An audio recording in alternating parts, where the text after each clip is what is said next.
What is...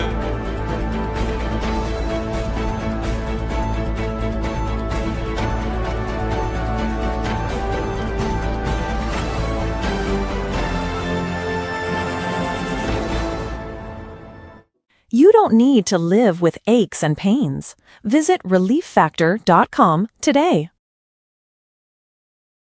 You are about to hear the most interesting, informative, thought-provoking, and funny show in America. On air and on the World Wide Web. This is the Rob Carson Show. And by the grace of God, it is finally Friday. Come on. USA, baby. Oh.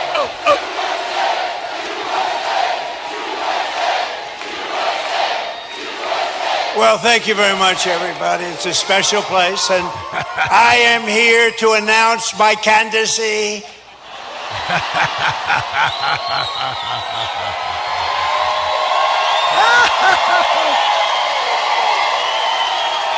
I'm only kidding.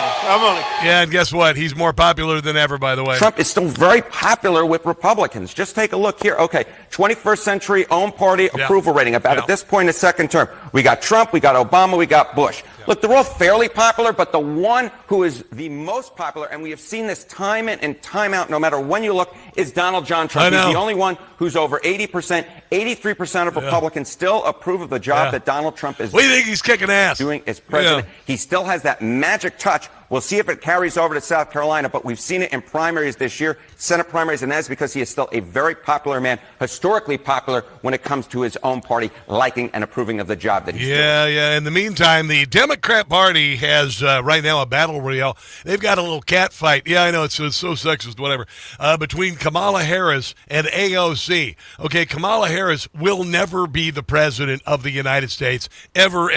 That dream is already over. That ship has sailed. It is gone. But, she was polling, not the first time she was polling. Usually she dances on one. But that said... That said, that's so sexist. I don't even care. I do comedy, whatever. Who cares? But there's a polling that shows now that AOC is out in front of Kamala Harris. And Kamala Harris lost both houses, the popular vote, the Electoral College, and all of the battleground states, despite the Democrat Party spending $2 billion on a crap sandwich nobody wanted to eat. All right, and now they've decided, rather than righting the ship and maybe, I don't know, turning away from the leftism of Kamala Harris's campaign, the woke nonsense, they're going to double down and find someone who is as stupid and further left, and that, of course, is AOC. That's the thing. So that's what your Democrat Party has got. Meanwhile, we've got Rubio, we've got Vance. Depending on who's on the front of that ticket, it's a winner. It is. This is something from Jim Gossett as the president. It sucks to be you. It's Friday, baby. You Democrats, you. Thank God it's Friday. Inflation is down. Woo. Schumer's a clown. He'll get his due. No Kings was a flop. Yeah, what a joke. But you will not stop. Ba-da-dow. I'll bring the world peace. More wars I will cease. We'll come out on top. Booby-doop-boo. Drug boats we took out. Yeah, we did that. That was cool. We ended all doubt. The border is closed. Letitia is hosed while Democrats pout. Woohoo! The new ballroom will be complete. Yeah, it's going to be cool. While Democrats will suffer defeat. It sucks to be you, miserable you. It sucks to be you.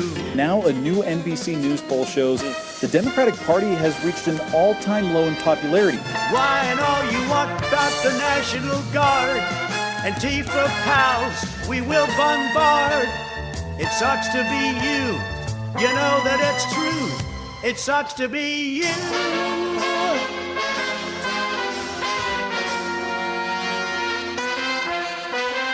And as you know, a while back, for those of you who tuned into the show, and I shouldn't just talk to the audience that's been with me forever, because we're adding audience constantly. It really is. It's kind of crazy. I remember when Rush Limbaugh first signed on. I was when I got out of college, he had been on the air about a year and a half nationally, and the audience was growing by leaps and bounds. That's happening with this show. It's crazy. I did the show in a spare bedroom in Kansas City for a number of years, moved everything to Washington, D.C. Well, suddenly the podcast goes to number 10 for political commentary podcast, number 41 for news. You wouldn't believe the names we're beating for news. You wouldn't believe the people who we are beating for political commentary. I mean, like big names. Jesse Kelly, we're beating him. Nothing against Jesse Kelly. We're beating him. We're beating a lot of people, right? I'm not right up there with Victor Davis Hanson and Glenn Beck, Ben Shapiro, who's the love child of Mr. Spock and Sheldon Cooper from the TV show. Anyway, very much like number 10. All right, and then overall, are you ready for this? Number 250. Number 250 overall podcast. So I like to call myself the Rush Limbaugh Digital. I know it's kind of a stretch, but it is kind of happening. And then, of course, we are also wedding this glorious streaming platform with radio stations around the country, and growing and growing and growing. So it's kind of cool. It is kind of cool. It has been I'll tell you right now though, it has been a mother scratcher. This last week was a mother scratcher. Moving here into the Newsmax studios, we finally have everything figured out, and I'm knocking on whatever this is made out of, some sort of fiberboard. Desk I got on Amazon, but things are here, and we're here, and I think we're kind of blowing people away. When we finally get this thing all figured out, we're going to have 3 cameras in the studio: a guest camera, my camera, a bird's eye view of the studio camera, a couple of microphones. So we're going to have live guests in the studio, and it's going to be amazing. And it's going to be amazing. And the country is waking up. The Democrat Party is doing a death spiral into hell. And as I go back to the original thought, which was we have new listeners all the time. I've been saying that the Democrat Party is doing a death spiral into hell now for a couple of years. They didn't learn anything when Kamala Harris became the candidate without anybody voting on it. And I laughed out loud when she became the candidate. And it looks like they're doubling down on stupid. They are doubling down on absolutely stupid. By the way, yeah, if you want to see DC42 writing on the Rumble chat, if you want to see studio pics, go to my social media. I think it's on Facebook, it's on X, and it's on LinkedIn right now, and Truth Social. You can see the before and after. You can see what was essentially a broom closet become Rob Carson's studio, and we got it done. So there you go. There you go. Back to the Democrat Party's death spiral into hell. Here is Jesse Waters talking about what the heck is wrong with these people. What the heck is happening to the Democrat Party? A former Democrat operative is blaming the donors. In a new expose, Evan Barker... The donors are the ones who are choosing candidates like Graham Plattner and Abdul El Sayed. They're the ones who are choosing those candidates. These are not grassroots candidates traditionally. You know that one who reminds you of the Chris Farley character on SNL in Michigan? She's authentic. She's authentic, and she's running against Abdul El Sayed, who is not. Says the people with the cash are sitting in their Manhattan apartments all day, eating soup, riddled with white guilt, and taking calls from left-wing candidates. One message on one donor's voicemail is this, quote, "If you are not a woman of color, please don't bother leaving a voicemail. I won't donate to you." The consultants, well, they're even worse. They're doubling down on that nonsense. She says men virtue signal their disdain for their own gender by saying things like, "I want to elect more people who look like you and less people who look like me." Even HR is throwing out all applications from Caucasians. The Clintons can't believe it. These people are paternalistic, and it's a bunch of overeducated little white turds who think they know more than other people know. Yeah. See, this is the problem. The Democrat Party is inauthentic. The people in charge of the Democrat Party are inauthentic. They've lost every ounce of reality. You look at the nonsense that they propose. You look at the people that they're putting forward as candidates. For instance, James Tallarico, who now is They got a new ad. He's like driving. He's got a Dodge Ram pick-em-up truck, like he's ever had a friggin' pickup truck, like he's ever used it for anything. Really, really, James Tallarico, the vegan who believes that God is non-binary and there are 6 genders and believes that children should go under mutilative transgender surgery. I mean, you drive a pickup truck. Oh, okay, yeah, we're that stupid. We're going to just, forget all that because you drive a pickup truck. It's kind of like Graham Platten, the same thing. Oh, yeah, just forget the fact that he had a Nazi tattoo on his chest forever. He had a kick profile appealing to young girls. We haven't gotten the text messages on that. He liked to play with himself in porta potties and then allegedly rape women. So that's your Democrat Party. They're inauthentic. They're not organic whatsoever. They're not Mr. Smith Goes to Washington. They are the product of a bunch of consultants, and it's going to spell their doom. It's going to spell their doom. And again, I love watching it, to be honest, because everybody's talking about the momentum associated with AOC. AOC is Kamala, but worse. All right, she's cute. I saw her on the Capitol Hill steps the other day. She kind of gave me this look. I think she knew who I was. I'm not kidding. She turned and cranked her head and kind of gave me this look. It could have been that I'm just so ungodly good looking, and she was like, oh, man, I would love some of that. But, I mean, obviously, clearly, I'm out of my league by wanting that guy. It could have been that. But she did give me a funny look, and I think it's kind of funny. If you think that she's a shoe-in and all of that, you're high, because you are only given a certain IQ your entire life.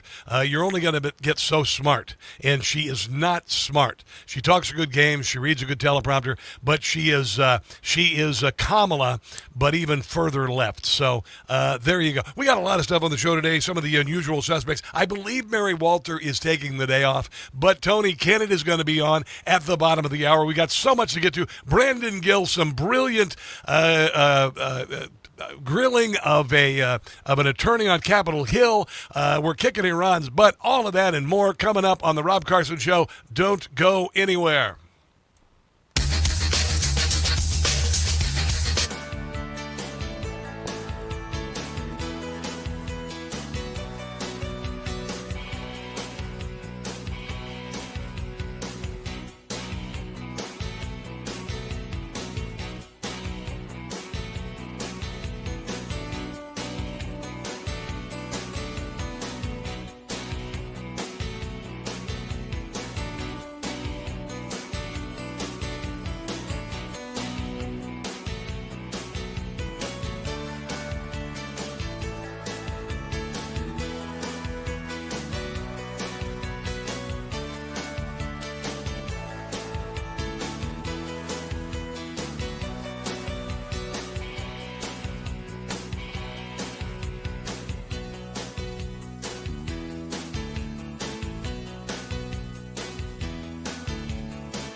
Talk Radio 680 WCBM.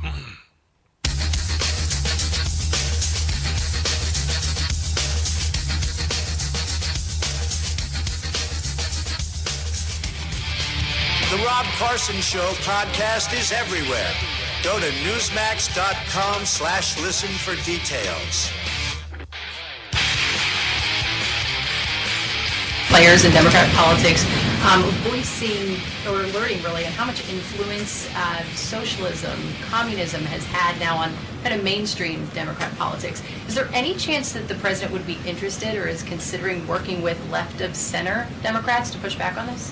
Well, unfortunately, we don't seem to have too many of those left in the Democrat Party. We have literal self-proclaimed communists who are winning elections and who are claiming to be the new leadership of the Democrat Party. I think the vast majority of Americans understand the dangers of communism. Yeah. Just look at countries all over this world. As an example, Cuba right now is a country that is about to be a failed state because of the communist policies of the past several decades. Communism should never be allowed to lead this country, and the president obviously is strictly opposed to it and all the dangers that it reaps. Yeah, we've already, Paul Revere has already ridden through the streets and said the British are coming. We are well aware of what is happening in the country with regard to the Democrat Party. The Democrat Party is cleaving itself, I would say in half, but it's more like 80-20. It's more like 80-20, and I'm hopeful that some Democrats, this will be the smelling salts that might awaken those who've fallen for all of the nonsense of the Democrat Party, from defunding the police to transgenderizing your children. Some of you, it's too late for some. You just leave them behind. Just leave them behind. But I have a funny feeling this is going to be an awakening. You were seeing the fits and throes of a dying party.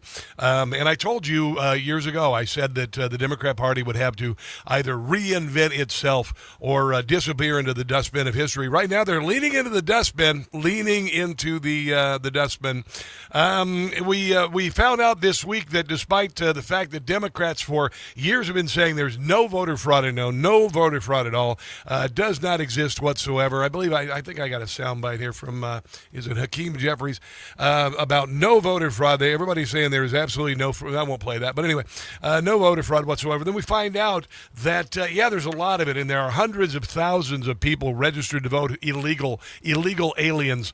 250,000 in just 4 states, and there are at least 26 or so states that are not releasing their voter registration data because the Democrat Party, what they've done is they brought in 20 million people when Joe Biden was the president, and they didn't even mind that people were being slaughtered and children were being trafficked for sex and labor, and women the same.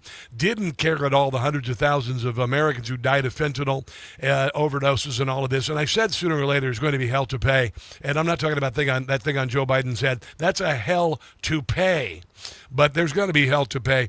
And we are discovering, and let's just say this, New Jersey Governor Mikey Sherrill, she's talking smack, but she realizes that she could be in a hell of a lot of trouble, because we just found out that they said 6,600. It's closer to 15,000 illegals on the voter rolls in the state of New Jersey, and at least 400 have voted. And they wouldn't have said a damn thing had it not been discovered. And she's, again, talking smack about it. Here's a little bit about that. In New Jersey, the governor just came out and said, oopsie daisy, we accidentally registered over 6,000 people. Now, she blamed a software or whatever, and the company that is in charge of it are saying, no. How dare you? And I'm hoping maybe they'll sue the state for slander. Vote. And they're not American citizens. And hundreds of them voted illegally. Yeah. The governor there, Mikey, blamed the software company. Let's get Mikey. Yeah, he won't eat it. He hates everything. Company that runs DMV registrations. Well, the company says, buck stops with the state. Yep. Now, Mikey's just scrambling to get ahead of it. All of a sudden, she is speaking truth about the fact that this does take place in states across the country. It is completely Democrats and the liberal media can no longer say there's no voter fraud. And they can no longer say that illegals can't vote. Acceptable to have non-citizens on American voter rolls voting in U.S. elections. And she says it's 6,600. We suspect it's a heck of a lot more. It is. Not just in New Jersey, but in states across the country. It is. The president is hell-bent on getting to the bottom of this. And it's also why we need to pass the Save America Act to ensure that only U.S. citizens are voting in U.S. elections. And again, as I said, they've been telling us forever, there's no voter fraud. Oh, the media and the Democrats told us illegals couldn't register to vote. Yeah. That it was impossible. Yeah. And there was zero evidence that they Or maybe it was just their plan all along and they were covering it up quite successfully. voted. They even called it a hoax. Former President Trump frequently repeats false claims about migrants voting. They can't speak a word of English for the most part, but they're signing them up. Yeah, they are. That's not true. It's illegal for non-U.S. citizens to vote for president or It's also illegal to murder somebody, but murders keep happening. in any federal election. And there have been few recorded incidents of non-citizens trying to vote illegally. Sure. Well, you're not reporting on them. Now Democrats And it's not investigated in states like California. know what's coming. Clean up the rolls, and if you don't, you're going to pay a hefty fine or maybe go to prison. Yeah. Colville says it ain't worth it. We are not going to win the war against some kind of an ID. Every poll shows 75 or better say we should have some kind of an ID to vote. Just quit fighting and go along with it and move to the Wow, next. that is James Carville, for crying out loud. But you see, the Democrats know that they can't win if they don't cheat because they have no message, they have no plan, and for 4 years they destroyed our country. They absolutely wrecked our country, and that's it. Here is Caroline Levitt on why Mikey Sherrill came forward and admitted there was voter fraud. What I will say on New Jersey and this governor, the fact that she just all of a sudden decided to put out a press release Why's saying that? President Trump and Republicans have Wanted to get out in front of it. right about non-citizens on our voting rolls is not a coincidence. Yeah. I think this governor is saying this because she realizes this administration is serious about getting to the bottom of illegal aliens voting and being on our voter rolls in our country. The Secretary of Homeland Security, as you know, sent a letter to several states, including New Jersey, requesting that non-citizens that are on their voter rolls need to be reported to DHS and need to be removed from those voter rolls. So that's why all of a sudden she is speaking truth about the fact that this does take place in states across the country. Yep, and we're going to find out more. Mark Wayne Mullen, you've got Harmeet Dillon. We'll get some audio for her coming up. The feces is beginning to hit the fan on the Democrats' plan. That's what's happening. And Mikey Sherrill knows that some people could go to jail. One of them could be her. Oh, wouldn't that be fun to watch? Oh, my God, that'd be so fun to watch. It'd be like Anthony Fauci going to jail. Oh, my God, it'd be so fantastic. Must-see TV. I'd stream that all day. Let's take a break and come back. Tony Kinnett, Daily Signal, joins us next, as usual, on a Friday. Don't go anywhere.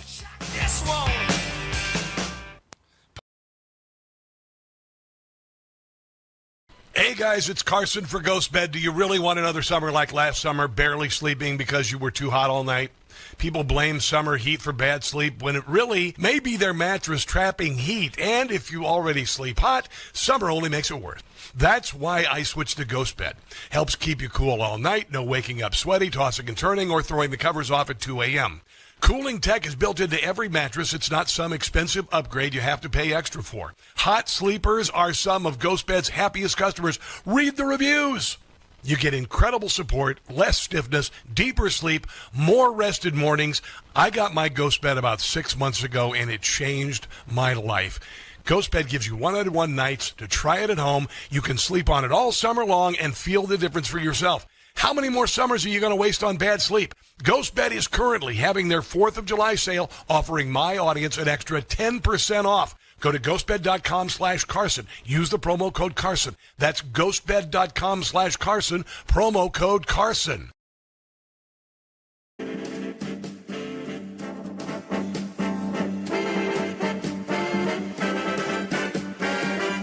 Hoo-hoo-hoo-thies, goodbye. Hoo-hoo-hoo-thies, you'll die. Your killing days are over. You're gonna need more than a 4-leaf clover. Hoo-hoo-hoo-thies, you're through. No one feels bad for you. Wiping you out, ending all doubt. If you're destroyed, I doubt that anybody would pout. goodbye. And I'm sure you know why. Trump's bombing you. What will you do? Ending your reign of terror is overdue. Houthis, they're on the run. Houthis are done.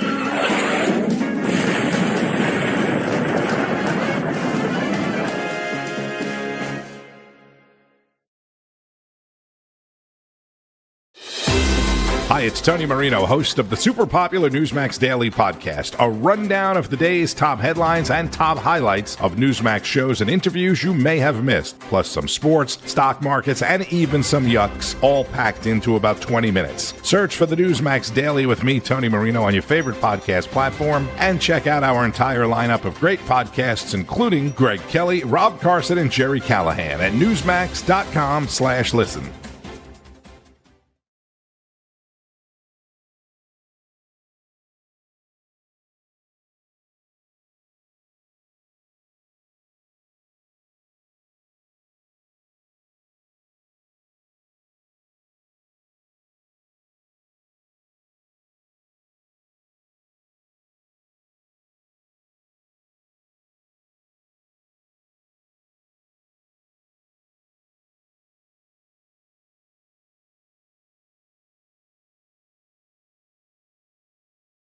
Hey guys, it's Carson for Relief Factor. When it comes to supplements, two things matter most: that it works and that you can trust it.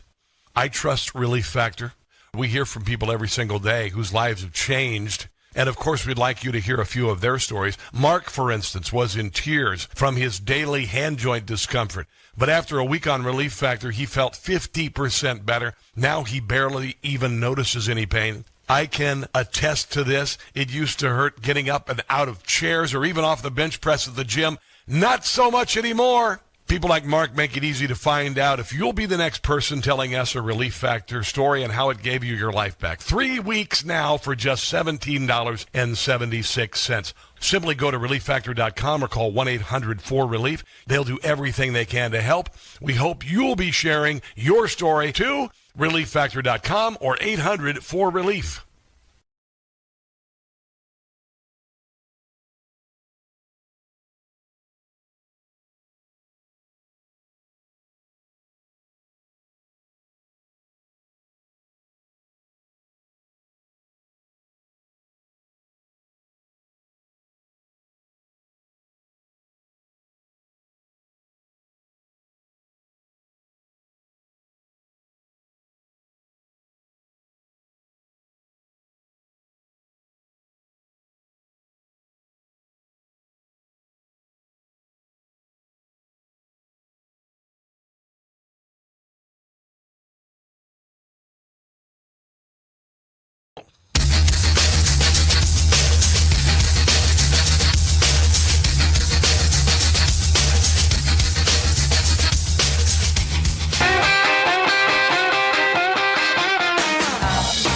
Running out. He wants to see as much of the Save America past as possible by the August recess. He knows that's what the American people want to see passed. He was just traveling on the road yesterday, spoke about this, and there was a very loud applause from the people in the audience, the everyday Americans, because voter ID is common sense. They want proof of citizenship in our elections, and the president feels very strongly about that. And I would just add, the American people elected overwhelmingly Republicans to lead not just this White House, but also the House and the Senate. The House did its job. The Senate needs to do its job, too. Yeah, apparently John Thune is all butthurt about that. And you know what? Too friggin' bad. Get the job done there, son, because otherwise you are absolutely done. Joining us to talk about this and so much more, the one and only Tony Kinnett, Daily Signal, also hosts a wonderful radio program, WIBC in the heart of America, Indianapolis, Indiana. How you doing this Friday, buddy? I've been looking forward to this Friday since Monday, my man. Dude. I'm ready for it. Oh, brother, and I've been, for the last 2 weeks, I've been building this studio in the Newsmax building, and it was actually easier to put my studio in a U-Haul, come across the country, stop and have a wonderful steak at your house, and then go on in D.C. than it was to move 6 miles to Washington, D.C. This has been, but it's finally working out quite well. It's finally working out. I may be driving back cross-country mid-August, by the way. I might stop for another steak if you don't mind. Oh, I don't mind at all. As long as you do a show with me while you're out here, we'll have an absolute blast. Absolutely. So this is a pretty big week. I want to start with Donald Trump's speech in Georgia. Man, I'll tell you what. He was on his mark. He was talking the Macron story. Communism turns everything to SH. I mean, it was just fantastic. Did you feel that? I did. And again, I've really enjoyed also, like, alongside that train track this week, we've also seen the socialists lose in primaries in Arizona. Yeah. They're in open civil war with each other Yes. in Michigan because outside of New York, and, there's really just not a lot of desire for that kind of stuff outside of Colorado. No. And now with, the Democrats choosing to make the early primary state for the Midwest not Iowa but Michigan. Yes. Ooh, it's bad decisions, and I like the counter being pretty strong. It is. I really do. I appreciate your take on things because I think you are more of a pundit than I am. I'm an entertainer and with a educated opinion. But when you look at Arizona and the curb the rear end kicking that happened down there of the Democrat Socialist candidate versus that, as opposed to what happened in New York and whatnot. Looking at this Abdul Sayed in Michigan versus Chris Farley's character, who's running against him. Who's running out of her van down by the river. Down by the river, yes. But I'm going to tell you, at least she's genuine, and I think she's going to beat Syed. I think people they're raising eyebrows on Syed. I think he is done real close to sticking a fork in him. What do you think? I was less bullish on Syed a little bit ago. I actually thought that Syed was in a worse position last week because now there's a lot of this angst among the youths and among the Muslims in Dearborn who are of the opinion that they don't like what was done to Graham Plattner, so that instead they're going to double and triple down on Abdul. Now, on the Haley being genuine, Haley Stevens, the van down by the river kind of character. She's just female Joe Biden without the kid sniffing. So, like, she really is. She's like, she has her own malarkey phrases. Like, seriously, she has her own string of as though she's reading the New York Post in 1932. We got to get down to the election now. See? Like, that's her style. Yes. And I just don't think that's going to work because union workers don't want that anymore. They don't want some office HR lady to say, I'm tough, just like you on the line. See, pass me that greased lubricant. Like, that's not a thing. Well, we will see. We will see. I think she has a level of authenticity. It's a toss-up for me right now. Yeah. I have a feeling, Syed, we've got this report that his wife makes all the money, doesn't take Medicare, and all of the other radical nonsense. Maybe Dearborn can carry the state. I really don't know. But onward to Maine, they're going to have this little convention this week, and they've already made up their minds. They're giving the Michigan voter, belief that they actually have a say in all of this. They do not have a say in all of this. I think the choice has already been made. The great thing about it is that, Graham Plattner, I would have loved to have stayed until November, but it really exposed a lot about who the Democrats are and what lengths they're willing to go and what lows they're willing to sink to get somebody in Congress. Rob, have you ever had the unpleasant treat of going to a libertarian convention? I have not. Oh, I have. See, I've wanted to suffer a lot in my life. Now, these days, suffering is God changing the entire news cycle 10 minutes before I go on air. Yes. But used to, I would do the suffering myself, and I would go to these libertarian conventions, and I learned every single person at these conventions is their own special brand of crazy. Yes. Including yours truly, just to be a little fair here. And when you get into politics with the Democratic Socialists, it's the same thing. Yeah. Every single one of them has skeletons in their closet. Yes. Every single one of them's a mess. And I'm telling you, Rob, mark my words, and mark them well in the Newsmax building in D.C. Troy Jackson, there is a story that is getting ready to come out. What? And I don't know if it's, a Nazi tattoo above his left nipple, but I will say this. It's not very pretty, and it's not just mortgage fraud. Although, yes, he's also committed mortgage fraud. Wow. So something's coming on Troy Jackson. That's good to know. What about this? Why release it till after the primary? I'm kind of disappointed that Ashley Webb didn't make it any further. After all, she's on Medicare. Oh my God in heaven! Oh Did my you? God. Can you believe it? I mean, dude, what? I mean, are you kidding me? That debate, that Michigan Senate debate, I don't even know. It was like if you were going to hold a debate at an asylum as a busy activity outside of bingo. You know, it was nuts. And then you got this man, this obese man who says that he gets his period out of his rear end, which means he either has cancer or hemorrhoids. I mean, I know, what right? the hell? Seriously, like we actually had someone for seriousness, like send an email into his email because he doesn't have a campaign manager or anything.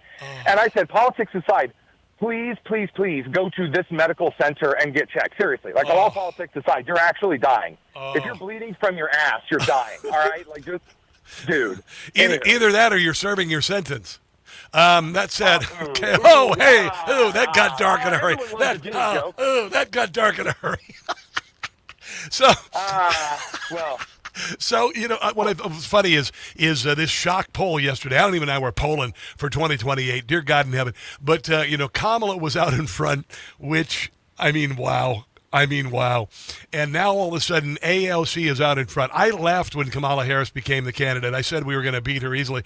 They've decided to go dumber and even further left with AOC. What are your thoughts? Well, they're changing the rules now because, as you know, with the Democrat primary, used to you'd have to win South Carolina, and that would give Joe the edge, and you'd have to win Iowa. Yeah. Well, now they're switching it up because they realize that if they run Pete Buttigieg, black Democrats do not want a young fruitcake as a candidate. That's not what they want. I mean, they're very open about this. Their polling data, not mine. Yeah, I know. So they have to put Michigan forward. And then they don't want Kamala to steal South Carolina will vote for Kamala because Democrats in South Carolina, they struggle with basic addition. Yes. So, like, they got to move it away from there. They're changing all of the rules. So these polls, I think, are going to be a totally different ballgame here in just a short number of weeks for 28. Yeah, my money is still on AOC. Yeah, well, I think she'll be the candidate. I don't think she can win. You know, they spent $2 billion on a Kraft sandwich without the bread with Kamala. I don't see this happening. But, you know, who knows? Who knows? Let's take a break and come back. More with Tony Kinnett, the Daily Signal, on X at The Tonus, TONUS. Let's take a break and come back. This is The Rob Carson Show.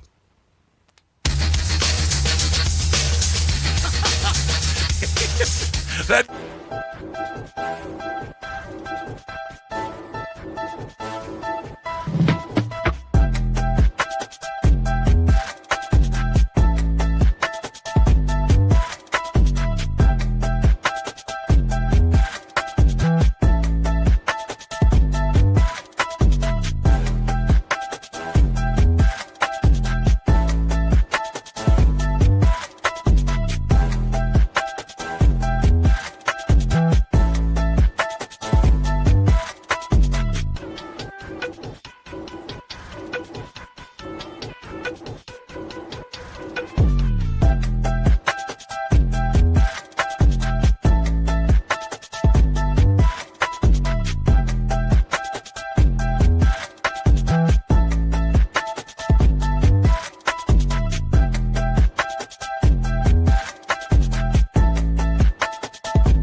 the people of New Jersey obviously deserve accountability and transparency. We're running an independent investigation right now to get to the bottom of exactly how this happened and what's going on. Oh, my God. But, it is not a surprise to me that the federal government, that the Trump administration wants to immediately weaponize this against people as opposed to focusing on making sure that we're running free and fair elections.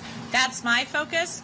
I would say again that Trump has done more to undermine our election system than anyone in my... Then how'd you get 15,000 illegals on your voter rolls, Mikey? I got to tell you, that's pretty ballsy for her to not only blame the company in charge of the vote registry and all that, whatever that company is in Northern Virginia, but then to come out after she's been caught with her pants down, 400 illegals voting, thousands and thousands on the rolls, and then to blame Trump when she came out, if she came out and admitted it because Mark Wayne Mullen is about to give her a colonoscopy. What are your thoughts on Mikey Sherrill getting all mouthy after we now know that illegals are registered and voting?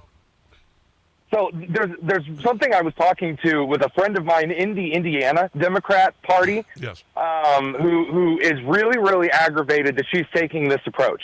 Because what this has done is it's created, and I'm not joking, Rob, a civil war inside the Democratic Party over voter ID. I know. You and I, on your couch in D.C., we were talking about this months ago, and you and I said, we at least know they will never divide over voter ID. And I got to tell you, I was wrong. I was wrong to your face. I can't believe you have James Carville making fun of Mickey Sherrill. Other Democrats are saying, why are you acting like this? All you got to say is, look, this was an error. We're going to do everything we can to get this corrected. And instead of saying, you know who I don't like? Donald Trump and my ex-husband. And I'm just so mad. And it's like, why are you doing this?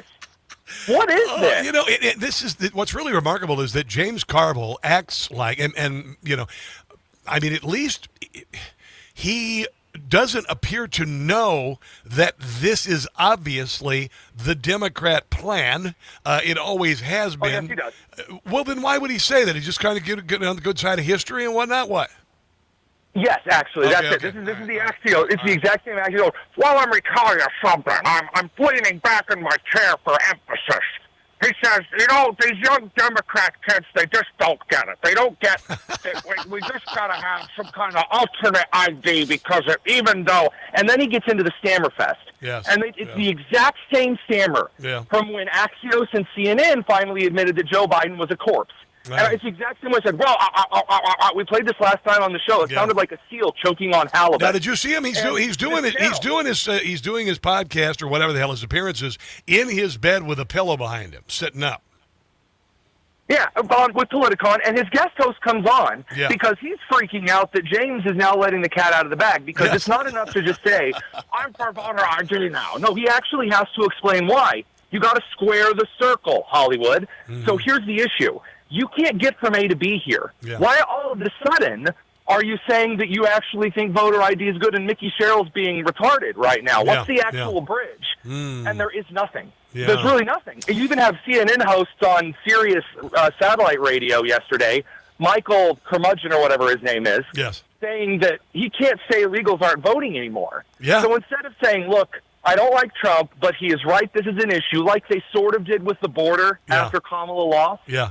They can't do that here. No. So they're screwed. And Mickey is going to make herself an Abigail Spanberger when she just didn't have to. I can't stand the woman. But this is not just like a political blunder. This is like, you already won, sweetheart. What are you doing? Yeah. Like, you just say you're going to be Miss Justice woman instead of this embarrassment. Yeah, and it's going to get bigger. It's going to get worse. Harmeet Dillon saying 26 Democrat states have not turned over their voter information. The jig is up. The jig is absolutely up. But I want to sued Trump yesterday. What now? What? Democrat Governor Josh Shapiro sued the Trump administration yesterday because Pennsylvania is refusing to turn over voter stuff. And a lot of the people in Pennsylvania, including the state Democrat Party in Pennsylvania, is going, I don't know if right after New Jersey, if this is the time to do this, Josh boy. Yeah, and they've got 35,000 illegals on their voter rolls. Well, I mean, minimum. I am just in this particular shape. In Indiana, we turned over all of our voter rolls to the federal government to look at. Yep. Do you know how many people they have kicked off of our voter rolls that were citizens or that were freshly married or who are voters of color? 0. We kicked 0 off of those voter rolls. I was told that all of the black people were going to be banned. Yes. We were going to have them guessing jelly beans in a jar or whatever Elizabeth Warren muttered. Wow. None of that happened. Well, that's just too bad because, I mean, we are white supremacists and we don't want black people to vote. We want them working the cotton fields, erase all the progress we made with agrarian technology and whatnot. Put them black people back in the confound it. Confound Indiana. I love watching the same party that brought about Jim Crow laws now diluting black voters yet again. I know. All right, so we got about 30 seconds. I want to ask you real quick. The DSA and the Democrat Party, I think that this DSA move is smelling salts to wake at least some Democrats from the absolute madness of the last 10 years of the party and maybe to cleave some of the radicals out of the party. What do you think's happening? I do, and I've said this before, and this is where I'll end it. They always move way too quick, way too soon. And they've done that here, and now they can't stop. And they hear just another case. They have no impulse control. And I do the same thing when I find somebody and I date them on Match.com. That first date, it's the same thing. The exact same thing. And it just falls apart after that. It's just I haven't dated for a while. You got a pretty face. I like it. Now, here's 5 illegal ballots. You know what to do. Yeah. All right, Tony Kinnett, you're the best, man. Tell everybody where they can find your glorious podcast. YouTube.com/Tony Kinnettcast. That's right. We got a new YouTube channel. Go subscribe to it. See y'all soon. All right, brother. Talk to you soon. Let's take a break and come back. This is the Rob Carson Show. Oh, God dang. Oh, that's just fucking great radio. Oh. I was just going to text Tony and say, that's just great radio. Holy hell. He's just so good. Hi, guys. How are you? How are you? We finally got things seem to be working here. So, hello, Delia Flores. Delia Flores. Hello, Delia Flores. You are Latina. You are fantastic. My ancestors came from Spain, not Mexico. I speak Spanish and English. Well, look at you. Are you single? I'm just kidding. But we're glad to have you in the chat. There I am. I'm not here to just to hit on the women in the chat.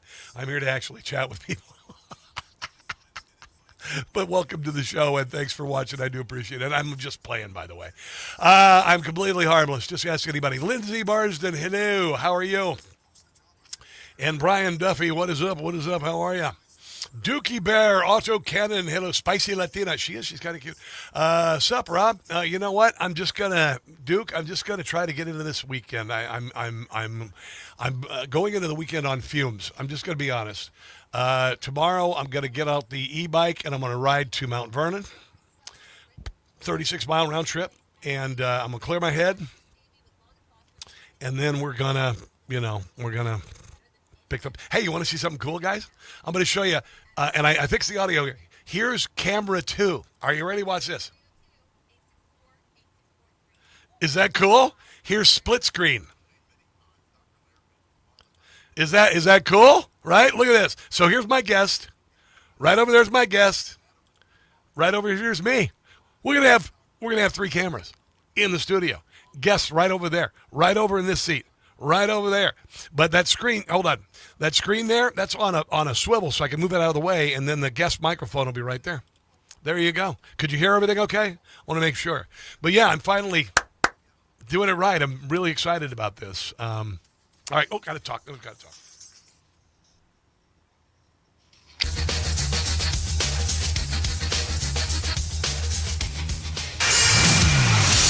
Oh. Tom Morello. Voodoo Child. Oh. So good. Come on, here.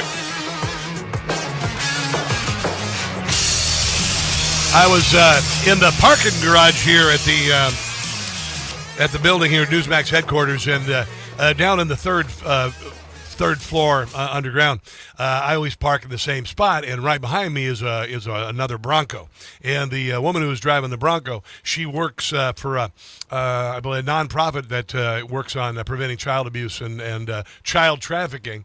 And she's got a dang nice Bronco. And we might have to have her on the show. at some point. We had a nice conversation. We were talking about music, and I showed her my subwoofer. And she said, well, that's quite big and impressive, which is something I don't hear often. I'm just saying. It's, one of those things. It was kind of cool, but I love to listen to my Tom Morello. I know he's a lefty, but he's one of the greatest guitarists of all time. He just is. That's all there is to it. Stevie Ray Vaughan, Jimi Hendrix, Tom Morello right up there. Yeah. We would not be celebrating America 250 had we not been built on a strong foundation. You look at all the crap the left has put us through. We've been able to survive it. We have the biggest GDP in the history of mankind. We brought the world out of the dark ages. It's amazing. But we haven't exercised the best financial discipline, thank you.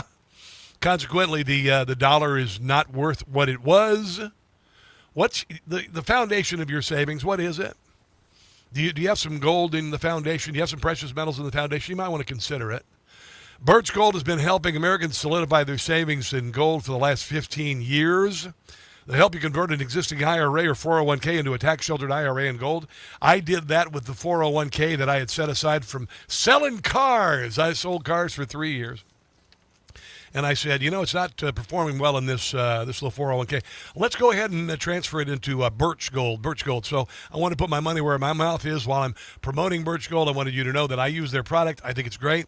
Learn how gold fits into your portfolio by texting my name, Rob, to the number 989898, if you would. Rob to 989898. You're going to get a free, no obligation info kit. There are a lot of other gold companies out there. A lot of people telling you how to go here, you got to go there.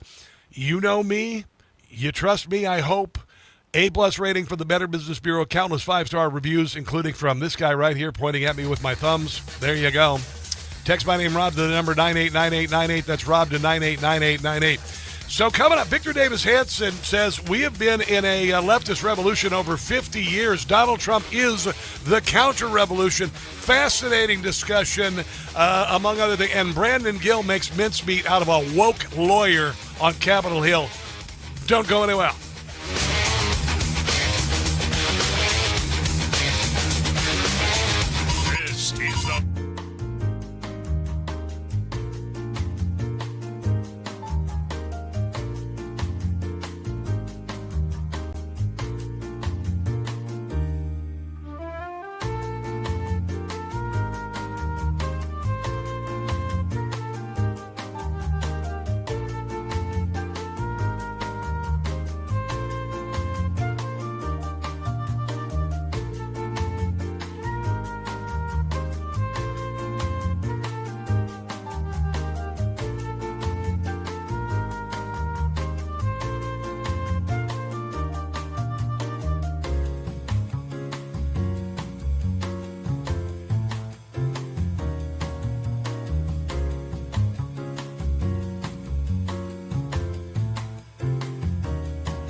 don't need to live with aches and pains.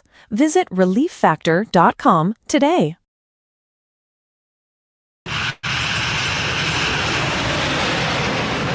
Hold it now.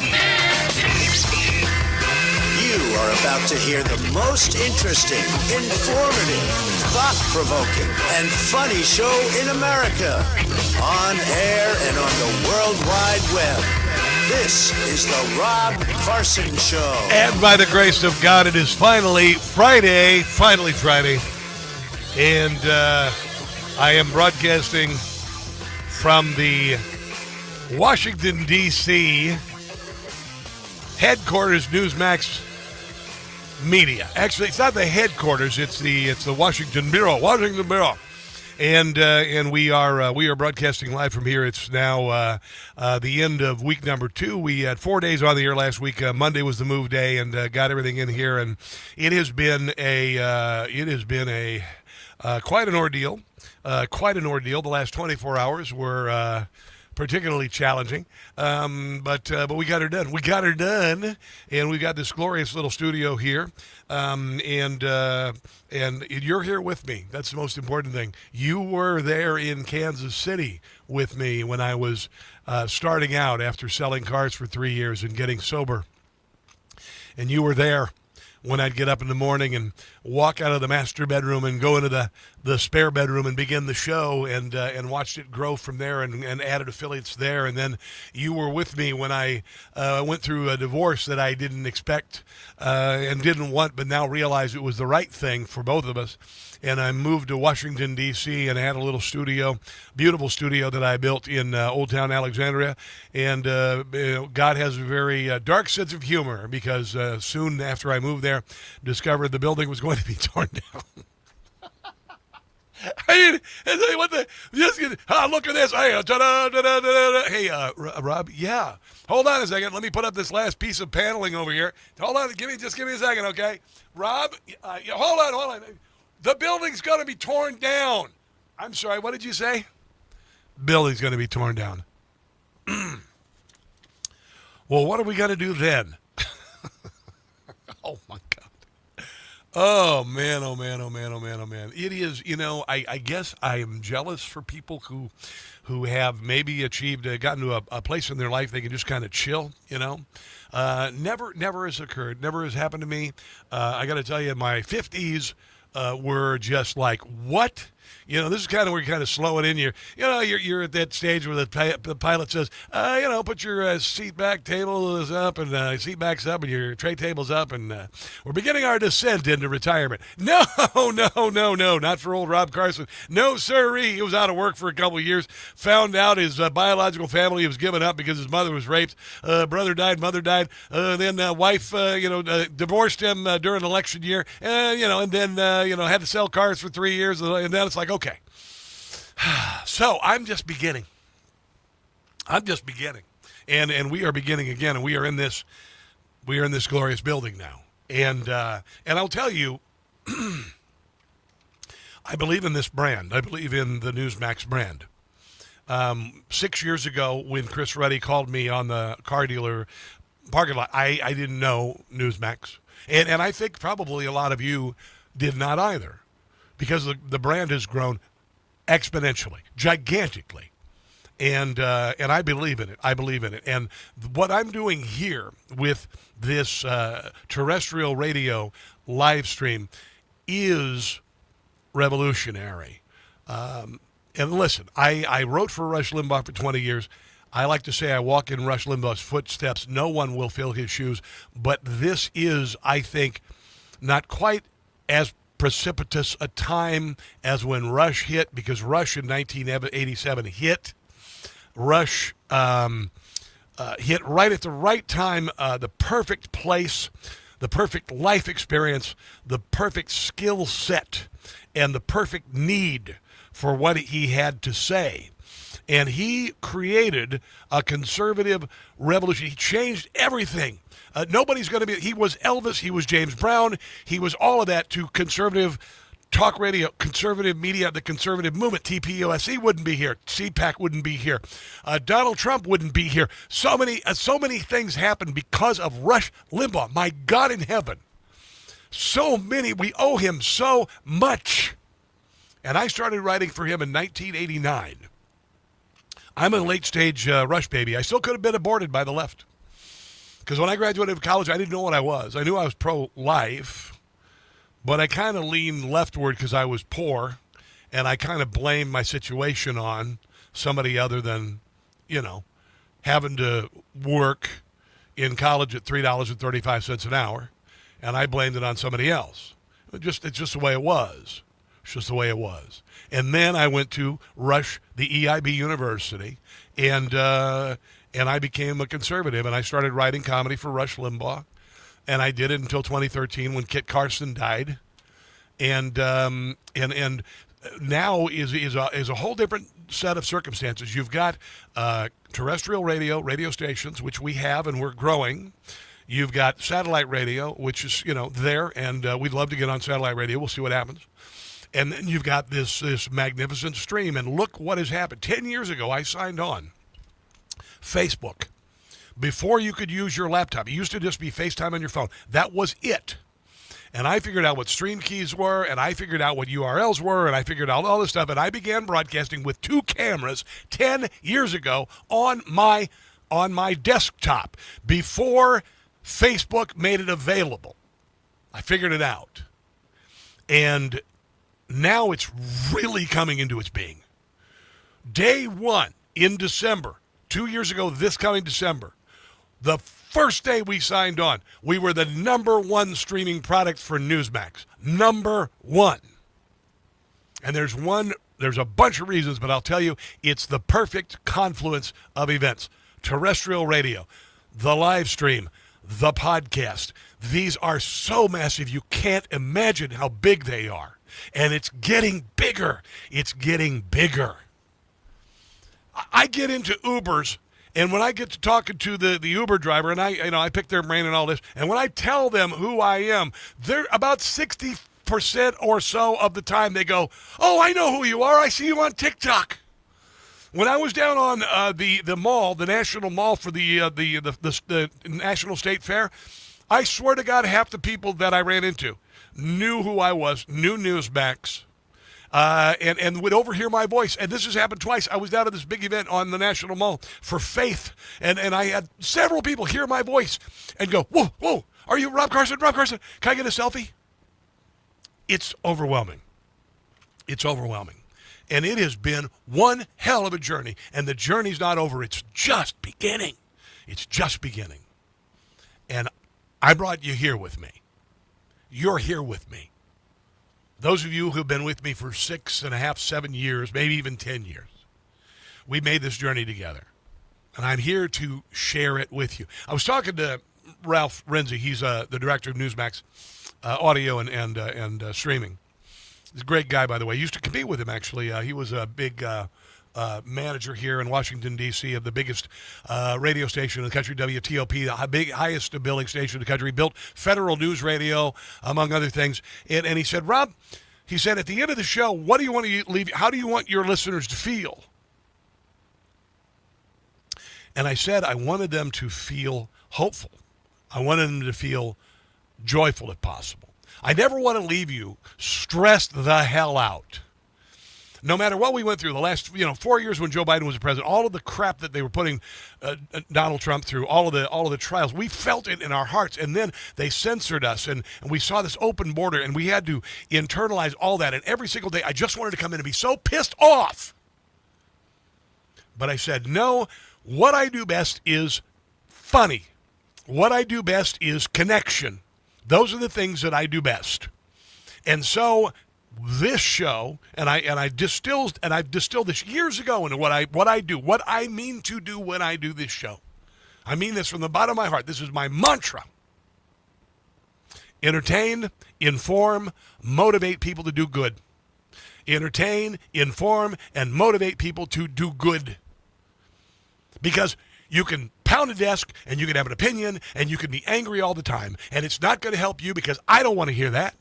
I don't want to hear that. And there are days we're going to have bad days. The last week I've had the last 2 weeks I've had some of the worst days of my life. I'll tell you, I can't tell you everything. I can't tell you everything. It wasn't just the studio. There's other stuff happening. But you know what? By the grace of God, I come in here, and when I turn this microphone on, it goes away. When I turn this microphone on, it goes away, because I know I owe this to you. I know I owe this to you. And so it has been a long journey. Rush Limbaugh was discovered when he was 37. Glenn Beck was discovered when he was 37. I was discovered when I was 54. Yeah. And right now I'm just hitting my strides. So I'm in Washington, D.C., and I said to myself when I made this move and I left my family behind in Kansas City that I was going to make a noise no one can ignore. And I think we're doing it. We're doing it. We've got a ways to go. Less than a year in, number 10 podcast for political commentary in the country, number 41 for news, number 250 overall podcast, and we're just starting.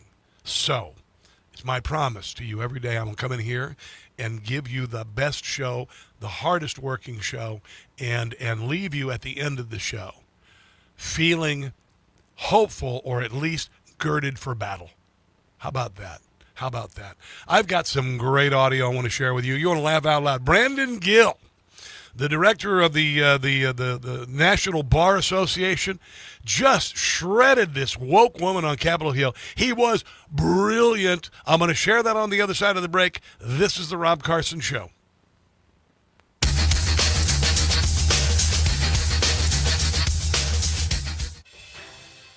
Newsmax, you like Newsmax. I like it too. Newsmax.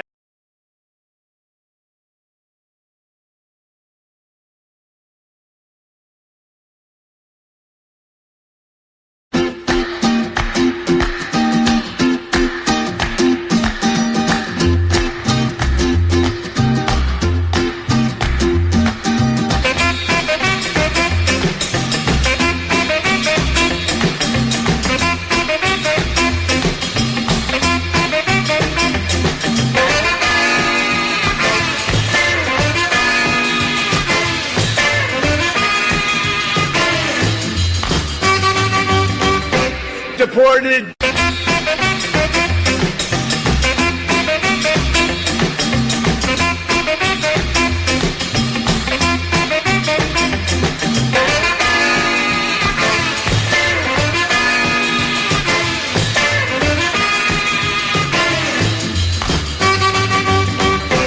Deported.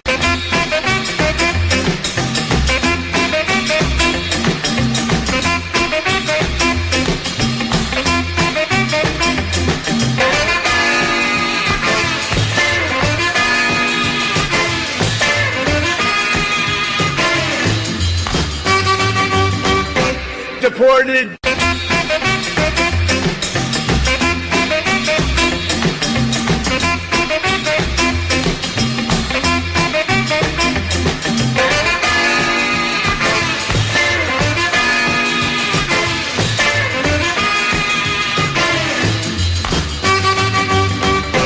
Get him out.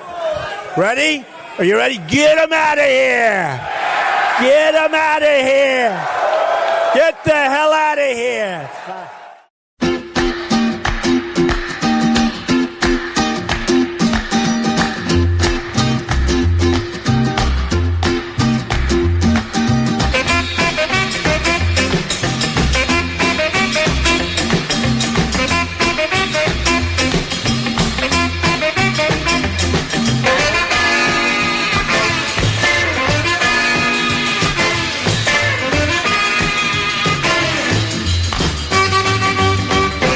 Deported.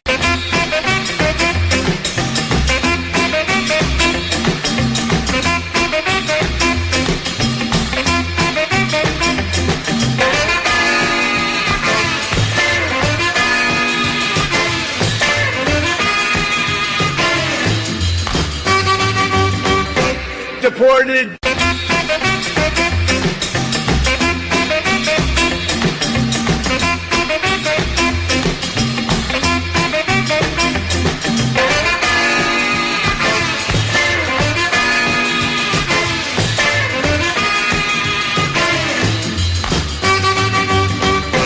Deported.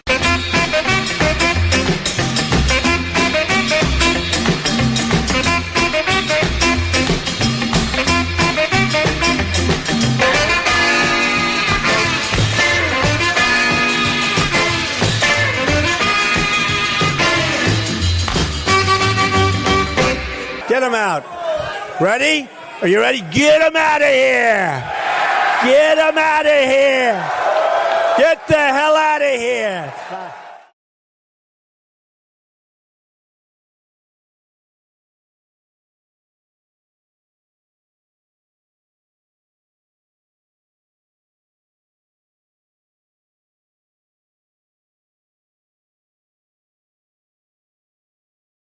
Rejoin.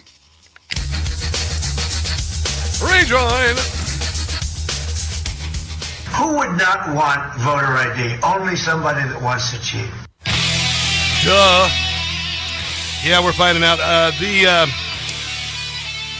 The Democrat cheat machine is beginning to be exposed. And, you know, what I get so bloody tired of, and have the last how many years, being told there's no proof that there's voter fraud. There's no proof. And I talked to this guy the other day. He's a rhino Republican.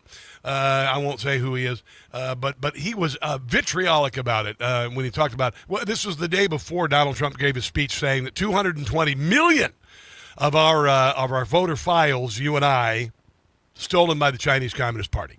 A lot of information about you and me, voter registration.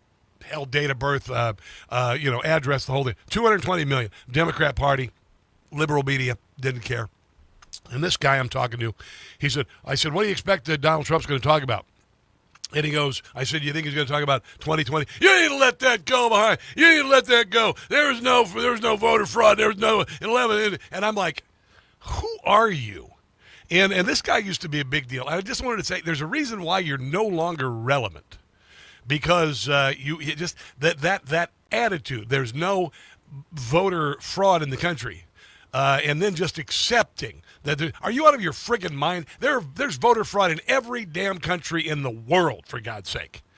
And I would venture to say it's much worse here than it is in places where they actually count all the votes and have them counted by election night like they used to here. And they didn't allow all this mail-in voting, and they didn't allow counting up all these votes after the election, and they didn't allow illegals to register, and now we know vote in places like New Jersey. But this guy was like, okay, whatever, man. I'm just kind of done with you. I want to mention this before I go to Brandon Gill audio. I want to have John Solomon. John Solomon opening up a little bit on this. What they say, 15,000 at least illegals registered to vote. 400 have voted in New Jersey. Mikey Sherrill knows she's about to get a colonoscopy. Here is John Solomon. As you know, last night the New Jersey governor admitted that 6,600 illegal aliens had made it onto New Jersey's voter rolls. At least that number, it could be a lot larger. Yeah. And 400 of them actually cast a vote. That is the largest number of foreigners ever to vote in any collection of an election in American history. When we told you that last night, the governor said... Your argument that there is no voter fraud in America, which is Democrats, and that's that Jack Weed I was talking to the other day, have said no voter fraud in America, is now over. It's now over. Now we have the beginning of what is going to be a massive uncovering of illegals on voter rolls around the country. Not our fault. It was a software glitch. No big deal. Well, overnight, we reached out to the software company that runs New Jersey's system. And they said, what? There's no software glitch at all. The state of New Jersey knew they were putting non-citizens. I hope that company sues the state of New Jersey, i.e. foreigners, onto the voter rolls. It is the state's responsibility to determine who is eligible to vote and who's not. The software had it marked right.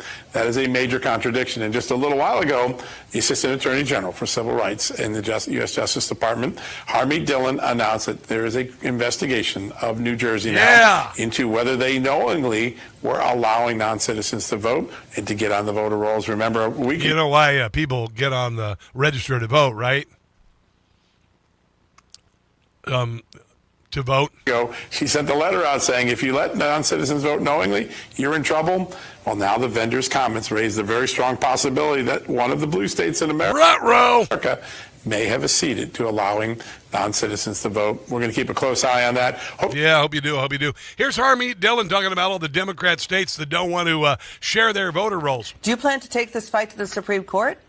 Well, we do. It's actually closer to 30 states. 20 states have given us the voter rolls voluntarily, and we've found hundreds of thousands of people on those voter rolls who shouldn't have been there. Yeah. Now, since the governor made this announcement, we've opened up hundreds of thousands of illegals registered to vote. And again, kids, why do people register to vote, and why would state officials register people to vote? Yeah. Investigation. We asked her to disclose to us the names of the 6,600 individuals who were wrongfully put on the voter rolls, and then the 400 who voted knowing that they weren't entitled to. And today she hasn't responded to us yet, but she did tell the New York Times and others in New Jersey that she wasn't going to give us that information because, quote unquote, we would weaponize it, and she doesn't trust. Now you might actually question who got them to register us with the data. Well, who can't be trusted with data, Governor Cheryl? It seems like it's actually New Jersey, because these people said they weren't entitled to vote, and then you put them on the voter rolls in your state, blaming the vendor, calling it a glitch, etc. It is the job of the election officials, not some data vendor, to determine citizenship when they put people on the voter rolls. That's federal law. And it also sounds like... Why were 20 million people allowed to come into the country with an open border? Liz, the state allowed these people to stay on the voter rolls for more than a year after they knew that they weren't legally entitled. That is a violation of federal law, too, federal criminal law. So we're looking at this very carefully. By the way, I met this guy, Andrew Colvett. He is with TPUSA. He's kind of taken over where Charlie Kirk was, and he's actually quite good. I met him at the Capitol the other night, a VIP reception, and I actually got to introduce everybody. It's kind of cool, but he's a really cool dude. And I love his commentary. I think he's doing a great job. And I told him, I said, man, you are really doing a great job. Here he is talking about motor voter. What's motor voter? It's allowing people to register to vote when you get your driver's license. And who are Democrats getting driver's licenses for the most? Illegal aliens. Republicans in D.C. use it. What I see is 6,600 reasons more, as if we needed more, to pass the Save America Act. Yep. What most Americans don't understand is that 19 blue states have what's called motor voter laws, and they give them to illegals and non-citizens, driver's license. So when they go to the DMV, we are relying on the honor system for them not to check a certain box. How'd that work with all those Somalians in their leering centers? All the Western civilization is hinging upon, Jesse. It's absurd. There needs to be laws passed that mandate you show an ID and you prove your citizenship, or these blue states are going to run roughshod over their democracy. And really, it's a constitutional republic. It's a joke. It's a laughingstock to them, and we have to make sure that it remains what it's always been, what our founding fathers intended it to be. 100%. Because one vote stolen is a tragedy. One vote stolen is a tragedy. And a whole lot of us had our votes stolen from us about, 6 years ago. I stick by that, by the way. Yeah. I do. Sorry. Yeah, I know I'm not supposed to say that. But, 7 battleground states stopped counting at the same time because of a sewer line break or a water main break in Atlanta, and then almost all the votes the next day coming for Joe Biden. Okay, sure, yeah, you bet. Brandon Gill coming up. Don't go anywhere.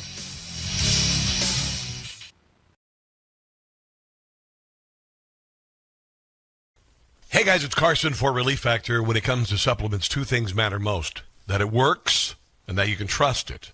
Jim ran out of Relief Factor twice. Both times his ache, stiffness, and pain came back. Once he restarted again, he says he felt better again. You know something's working when you run out of it. I started taking Relief Factor 6 months ago. I ride 30 miles on a Saturday morning on my mountain bike and lift weights every other day, and I feel great. People like Jim make it easy to find out if you'll be the next person telling us Relief Factor help you tackle your daily aches and pains. 3 weeks for just $17.76. Simply go to relieffactor.com or call 800-4RELIEF. They will do everything they can to help. We hope you'll be sharing your story with us, too. 800-4RELIEF or relieffactor.com.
Hey guys, it's Carson for Ghost Bed. Do you really want another summer like last summer, barely sleeping because you were too hot all night?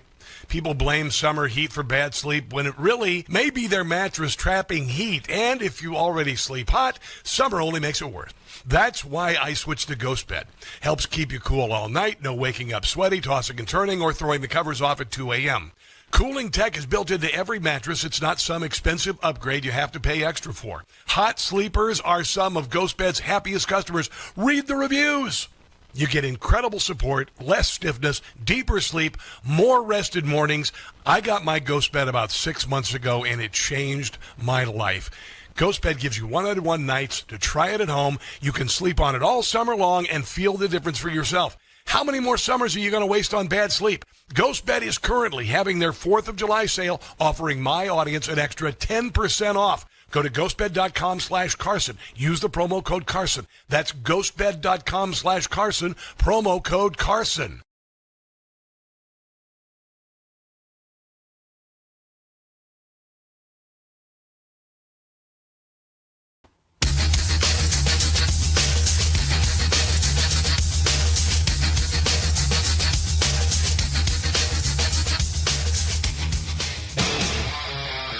It is the Rob Carson Show.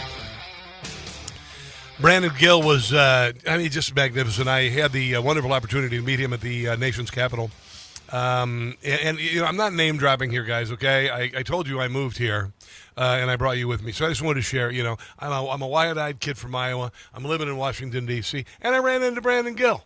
There you go. And you know what? I ran into Beth Van Dyne. Okay, Beth Van Dyne.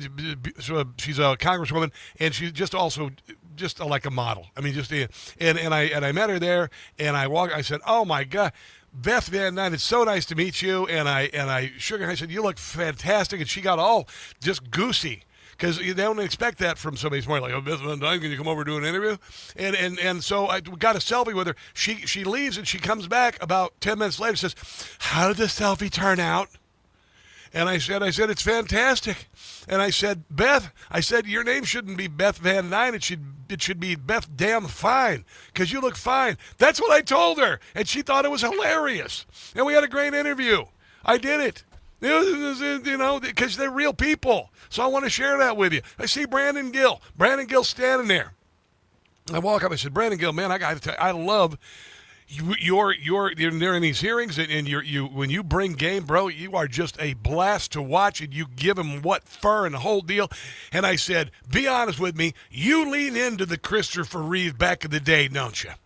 And he kind of nodded. "Yeah, he does. Christopher Reeve is Superman. He looks a lot like him. He even does that little curl like Superman. Every once in a while, he'll just do that. I think it's intentional." But I had a great conversation with him. It was fantastic. And yesterday he was talking to the head of the American Bar Association. This woman is, I swear to God, how could this person be in charge of the American Bar Association? Her name is Michelle Binky. Like she needs a binky, like a little baby. Little baby need a binky. Anyway, Brandon Gill is grilling her because they're doing all these DEI policies in law schools and all of this nonsense. And one of the things that the American Bar says is that the Supreme Court should reflect America, like the nationalities of America, which is just stupid. All right. Let's see. Is there a member of the Cherokee Nation on there? Is there a Japanese American on there? Is there a Filipino on? It's so stupid. It's so stupid. Although it does reflect the intelligence of America, there's a complete idiot on the court representing Democrats, Ketanji Brown Jackson. So at least we know that stupid people are represented on the Supreme Court. So there is that. Goes from really smart to really stupid, and she's right. So there even split there with that. But here's Brandon Gill shredding this woman on Capitol Hill about the makeup of the Supreme Court. Just savor this. It's fantastic. So would you say that it's helpful, it's beneficial if our Supreme Court resembles the racial diversity of America? The ABA believes that diversity in all of its forms is important. We want people to bring all of who they are, whether they be from small... What a completely meaningless statement. ...practice or diversity, large practice. Can you define diversity here? You want it to... Should the Supreme Court resemble America's racial makeup, roughly? It's a yes or no question. The ABA does not... support quotas. I'm not asking about quotas. I'm asking if it should roughly resemble America's racial makeup. It should represent all of what people are. Of what people are. Okay. So right now, there's about 2 of 9 of Supreme Court justices are black. That's about 22% of the Supreme Court. According to your testimony, about 13% of America's population is black. That kind of overrepresented. The Supreme Court should roughly resemble America's demographic makeup, as the ABA states is proper. Yes. In your opinion, regardless of qualifications, what about that? Should the Senate refuse to confirm a third black Supreme Court justice? The ABA supports and encourages diversity in all of its forms. That wasn't my question. My question was, if a Supreme Court vacancy opens up, should the Senate refuse to confirm a third black Supreme Court nominee based on his race or her race? The ABA does not support quotas, and so... The ABA does support some sort of, and hopefully we'll get into that. The ABA does support making sure the ethnic makeup has a What about Inuits? What the hell? Why don't we have an Inuit on the Supreme Court, for God's sake? What the hell? I mean, honestly, how stupid How utterly, utterly stupid. We are a melting pot. We are made up of hundreds of nationalities, every color, every size, every shape, every whatever. And if we try to evenly, how ridiculous that you've got 9 people on this court, and you're supposed to represent the population of the most diverse population in America with 9 people. Are we going to break down the DNA of each one of them? Is that what we're going to do next? Oh, look over here. We've got Chief Powwow, whatever the hell. He's part Native American. He's an Inuit. He's a Pacific Islander, and he's part Irish. Okay, we got that covered. Okay, now we all just got to cover people from Australia who moved here, and France and Italy, and Polish. Okay, so let's look at the DNA profile of every Supreme Court justice so we cover everybody. Are you out of your freaking mind? I mean, honestly, how ridiculous for her to even suggest such a thing with 9 individuals. You cannot begin to reflect the diversity of America. The only thing that matters is interpretation of the Constitution and, of course, relating that to cases before the Supreme Court. Wow. I mean, wow. And he just went to town on this woman. Here he is talking about the implicit bias. This is another stupid thing that the left foisted upon us years ago. We may have a bias that we don't know about. I hate to tell you this, everybody has that to some degree when you see somebody who you think is suspicious. And it's not because of skin color. You have a bias. A lot of people after 9/11, a little scared of Muslims getting on planes. I mean, that's just the way it was because they did actually commit the, 9/11 and all that. So, yeah, there was a little bias there, fair or unfair, but it was. It's also called intuition to some degree. For some degree, the people who are really biased, they let you know they're very biased, okay? As far as you just inferring that somehow you're racist because you're white, that's really what it is. It's about inferring that somehow you don't like black people or you don't like whoever. It's just stupid. Here he is talking to this woman who, honestly, if there were a Democrat in the White House, I'm sure she'd be up the Supreme Court because she makes Ketanji Brown Jackson look like a genius. Brandon Gill with Michelle Binky. According to the ABA's website, quote, all of us have implicit biases. Would you agree with that statement? The ABA believes that diversity, equity, and inclusion. She always opens it. The ABA believes that we, as a member of the Borg, we're the Borg, we improves. Would you agree with the statement that, quote, all of us have implicit biases from the ABA's website? The ABA believes that diversity in all of Is that a yes? Is Can important. I take that? It's a yes or no question. Do you believe that all of us have implicit biases, as your website says? The ABA looks to remove barriers and we That's not my question, ma'am. Do you believe that all of us have implicit biases? I've expressed what the ABA is doing. That is the ABA's position. Wow. As expressed by their website. Against which groups do you have implicit biases? Yeah, what's going on? The ABA believes Do you not like white people? It's important to always Are you going to filibuster? Because it doesn't make you sound very good. Yes, I'm going to ask you again, against which groups do you have implicit biases? It's important to always examine everyone's point of view and where they may Been to a synagogue lately, have you? Need to consider. It is. What about your point of view? Yeah, what about yours? I am here as the president of the ABA, blah, blah, blah, blah. Association. And I'm asking you what your implicit biases are. The ABA is an entity. If I had to listen to this woman, I wouldn't pass a bar. Reflected on your implicit biases? I think about how I operate constantly. Would you like to explain to us what they are? I am here speaking on behalf of the ABA. That's fantastic. Oh, my goodness. Let's take a break and come back. This is the Rob Carson Show. Oh, God.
Iran launched strikes in Mexico to stop drugs? It's okay with me. Yeah. Boom, boom, boom, boom. Bang, bang, bang, bang. Boom, boom, boom, boom. How, how, how, how. Oh, we're booming the snot out of Iran. U.S. military carried out its 13th consecutive night of strikes against Iran early Friday, targeting military command centers, drone facilities, communications networks, maritime capabilities. President Trump said he was weighing a massive attack bigger than anything before. I say go for it, Mr. President. It's time to wipe these IRGC a-holes out of, put them out of commission, end them, pull the plant out by the roots, pull the weed out by the roots, and let the people of Iran be free. By God in heaven, that's what I'm praying for. I've been praying for it a good share of my life. Because all of my adult life, these jerks, these Islamists have been running roughshod over the world, spreading terror throughout the world, and I have been praying that they would dance, the people of Iran would dance in joy like those who danced after the fall of the Berlin Wall. The Democrat Party would rather have you live in slavery, would rather have women be subjugated, because this can't happen under Donald Trump. This freedom can't happen under Donald Trump. Here is Marco Rubio talking about what Iran is doing right now and why we're not going back to the negotiating table. Iran is begging us, okay, both directly and indirectly. Let's do a deal. Let's talk. Iran is begging every day. The problem with Iran is every time they make a deal, the people that are in charge there, they either break it or they want to change it. So it looks like they're not ready to make a deal. So they're going to continue to pay a price. And every night the price gets higher and higher and higher. And that's what's happening now. I love the fact that they are so arrogant and they are so full of themselves that they when you're getting your rear end handed to you, you don't talk smack, right? Right? You don't talk smack. And you don't try, punch the guy in the knees or try punch him in the groin when you're on the ground, just to tick him off a little bit more. I love this. I really actually love this. That they're this stupid. It's just giving us an excuse to wipe them out. Here is Marco Rubio talking about the Houthis. The Houthis, they're this little band of morons who've been convinced by Iran to attack shipping in the Red Sea, and it's not going to end well for them. Karachi, their foreign minister, who the other day say or something about their policies, an eye for an eye. The president's policy is a head for an eye. Yeah. I mean, honestly, that's what it's going to be. I mean, they will pay a very heavy price. Yep. I hope that they'll stop. They shouldn't really do that. They got suckered into this by the Iranians. The Houthis largely were smart and stayed out of all this throughout the conflict. But they now apparently have gotten themselves suckered into this, going after Saudi Arabia and their ships. And by the way, that's, I was reading reports a few hours ago that there was actually a Saudi fuel ship that's flagged Chinese. It's a Chinese ship. Are they going to blow up the Chinese ship and this becomes a problem for China? This will become a problem for the whole world. I love the fact that they're arrogant and ignorant and 7th century throwbacks. It gives us an excuse to pound them into the dust. Robert Greenway is a guy, one of the principals of the Abraham Accords, which are going to bring a millennial peace. Actually, even more than a millennial, maybe a bi-millennial, whatever the hell, two millennia. Peace to the Middle East, something we could have only dreamed of, something our ancestors could have only dreamed of. Talking about Robert Greenway, talking about the butt kicking that's coming. The president has decimated their military, their nuclear program, has set the stage for diplomacy, made a good faith effort. For reasons that Secretary Rubio just laid out, it's impossible to predict that that's going to lead to a positive outcome, which means military forces in the offing. The UK, France, and Germany have abandoned their diplomatic facilities in Tehran. That's not a good sign. Assets are pouring into theater.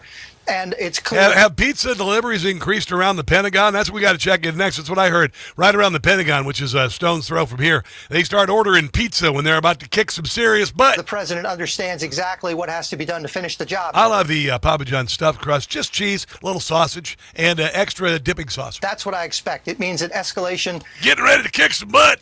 To finish what remains of the Iranian capacity to ensure they can't present a threat to navigation into U.S. interests and certainly not develop a nuclear weapon. Yeah, no, not going to let that happen. Not going to let that happen. Got to kick some butt. Got to kick some names, take some names, and those names are mostly Muhammad. Houthis, goodbye. Jim Gossett. Houthis, you'll die. He's a genius. Your killing days are over. You're gonna need more than a four-leaf clover. Gonna bend you over. What? Houthis, you're through.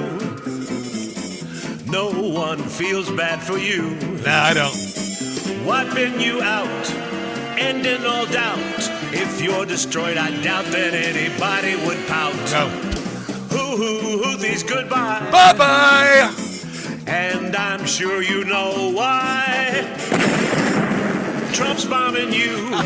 What will you do? Boom, boom, boom. Ending your reign of terror is overdue. Houthis, they're on the run. Houthis are done.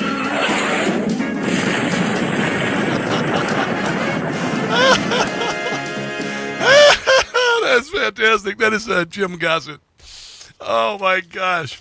He does 2 friggin' songs every day. He does 2 pieces of comedy every day. He is unstoppable. If you want to help him out, go to patreon.com, Jim Gossett Comedy. Patreon.com, Jim Gossett Comedy. Subscribe, help him out. Give him $10 a month, $20 a month, whatever. He's going to set you up, and you'll be able to access all of the great parodies that he's done. Guys, he's done like 3,000 for me. All right? So it is just a wealth of comedy material. Patreon.com. Let's take a break and come back. This is The Rob Carson Show.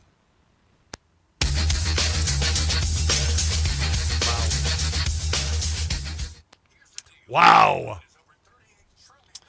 Hi, guys. How are ya? Deplorable Dinosaur. Love the show. As always, thank you so much. Hello, New Quester. Good to see you there. You're new here, I guess. Why cheat when you have a supermajority like California? Well, they have a supermajority because they cheated. Derp. Mr. Fred said 1894. Jamie Ratskin here in Maryland flew illegals overnight into Maryland, gave them driver's license without proof. Oh, I don't doubt that at all. It's Jamie Rasshole is what I like to call him. But good to have you on here, guys. We appreciate you. Glad to have you here. We hope that you are going to be nice here. Oh, we were talking earlier about guitarists. Hendrix beyond Vaughn, different class of musician and creator. New Quester, Jimmy was the innovator. Jimmy was the patient zero for the electric guitar and the blues rock genre, and he begat people like Frank Marino, by the way, who people forgot about, and then of course Stevie Ray Vaughan and others. There are others who are still doing that as well. Frank Marino is amazing. Oh my God, he fizzled out in the early '80s. DC42, hello. You've been pretty active on the old Rumbly Roo. Appreciate you. Hello, Facebook. We love you guys. Kathy Doman, Prane Uprachat, all of you guys. Time for me to talk. A little excitement for a change? On Talk Radio 680 WCBM and WCBM.com. Give me 3 minutes.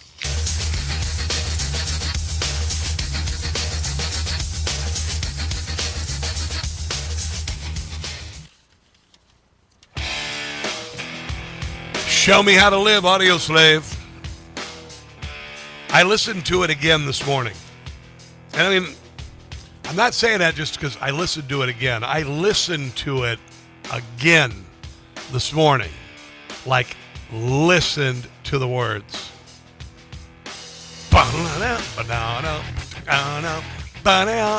It's too bad that Chris Cornell ended his life prematurely.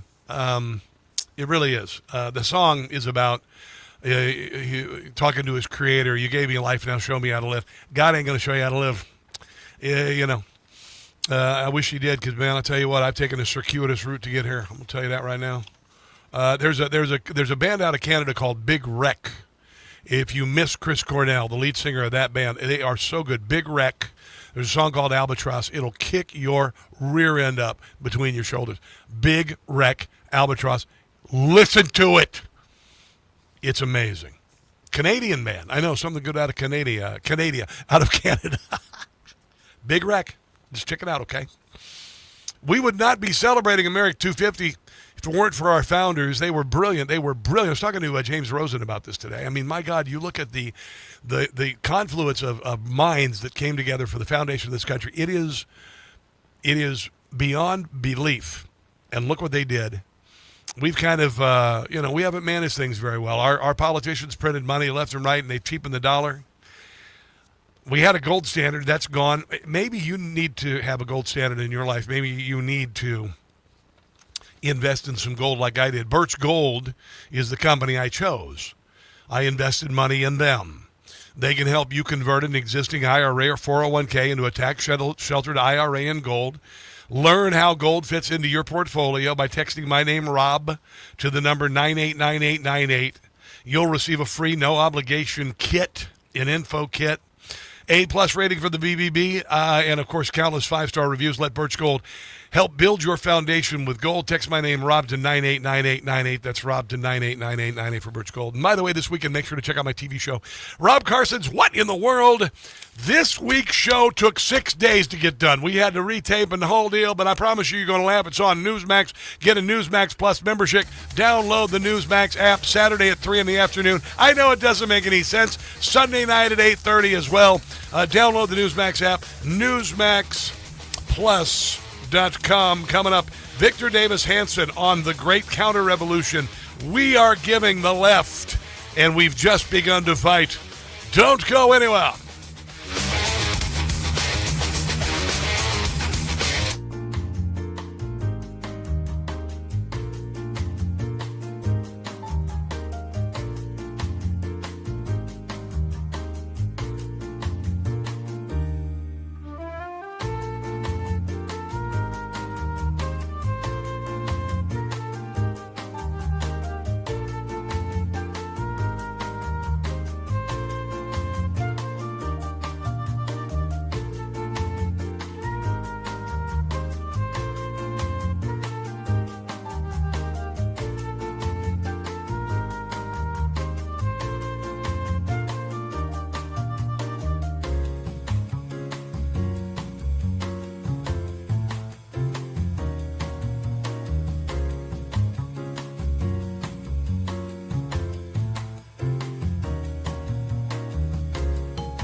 Now. You are about to hear the most interesting, informative, thought-provoking, and funny show in America. On air and on the World Wide Web. This is the Rob Carson Show. And by the grace of God, it is finally Friday. Hour number 3 of the show. And we got a lot of stuff to get to. We do. I do, actually. Oh, my goodness. I'm a little slap happy this week. Had big move into Washington, D.C., into the heart of D.C., and it's so fun. I got to pinch myself sometimes. I drive by the Washington Monument on the way to work every day, and it's something else. I'm going to post a video of this morning when I drove in, and I never stopped looking at it with awe. It's something else. It really is just something else. It's so crazy to be here. And you know what else I noticed on the way in is I noticed the excited people who are here as tourists, who are patriotic and love to be here. That's who I notice more than anybody. Not the other commuters and whatnot. The people walking around with a sense of awe and their jaws agape, not able to believe they're even here. It's something else. It really is. It really is something else. I'll never stop. I'll never lose my sense of wonder about being here. So, and I'll do my level best to share the experience with you. Before we dive into a bunch of stuff, I haven't done one of these in a while. We have a trigger warning update. Trigger warning update. Here it is. Trigger warning. Trigger warning. If you are easily offended, please be advised. Yes. Trigger warning. Trigger warning. If you are Do you know who that is? That's Redneck MacGyver. That's Ken. That's Redneck MacGyver right there. He did that. He does that stuff. He's good at that stuff. You know what else he did? He also did this. We love to win. Winning, so much winning. It's lots of winning. Lots of winning. It's oh so good. Yeah, that's Redneck MacGyver right there, Ken. Redneck MacGyver. And by the way, the reason why I call him Redneck MacGyver is because he got an e-bike just like me, but he figured out how to turn the governor off so it goes 45 miles an hour. And he told me he did that. He said the only complaint he had was when he was riding his mountain bike, the ashes from his cigar would get in his face. This is Redneck MacGyver. There you go. You heard about this. Have you heard about this? Because this is just kind of stupid. United Airlines is going to let passengers avoid Trump International switch to Miami or Fort Lauderdale for free. This is just a complete, what an idiotic move by an airline that adults would make this decision. United Airlines preparing for customers who may object to flying into Donald Trump Airport. Reservation agents have been authorized to move those passengers to Fort Lauderdale or Miami without charging more. What a stupid thing. And first of all, if you're that freaking petty, do I want to fly into Harry Reid friggin' International in Vegas? No. But it's kind of like the only airport there. What a stupid move by United Airlines. United Airlines giving reservation agents unusual flexibility to accommodate customers who can no longer want to fly to West Palm Beach after it was renamed to Donald Trump. And if you are mentally friggin' ill if you can't fly into that airport. You are freaking mentally ill. According to an internal memo shared with Live and Let's Fly, which, that's a thing that I read all the time. I don't know what it is. United is in the process of updating its systems to rename West Palm Beach Airport to Donald Trump International. Most surprising guidance concerns customers who object to the airport's new name. If a customer, the agents are supposed to say this. If a customer does not want to fly to the airport, use your empowerment to offer acceptable alternatives such as Fort Lauderdale Airport or Miami International. Here's what I suggest. If you fly out of Reagan National, don't fly United. If you fly out of Reagan National, don't fly United. Screw United Airlines for this. Honestly. Reagan National, Trump International, whatever, DJT Airlines, whatever the hell it is, the airport, don't fly United. If you really want to do that, United, you can bite me. There you go. I'm not going to fly United out of Reagan National. You don't deserve to fly out of Reagan National. Thank you very much. Reagan National is something else. You ever been to Reagan National? You ever see the scene in Wizard of Oz when they walk in and they get into and they're walking down that giant hallway and you see off way down in the distance the wizard's lair down there, and that's what Reagan National, the big terminal, looks like. It looks kind of like that. It does right there, that main terminal. It looks like the Wizard of Oz. It's kind of weird. You ought to go there sometimes. They got some good restaurants over there, too, by the way. They have a Ben's Chili Bowl there. It's something else.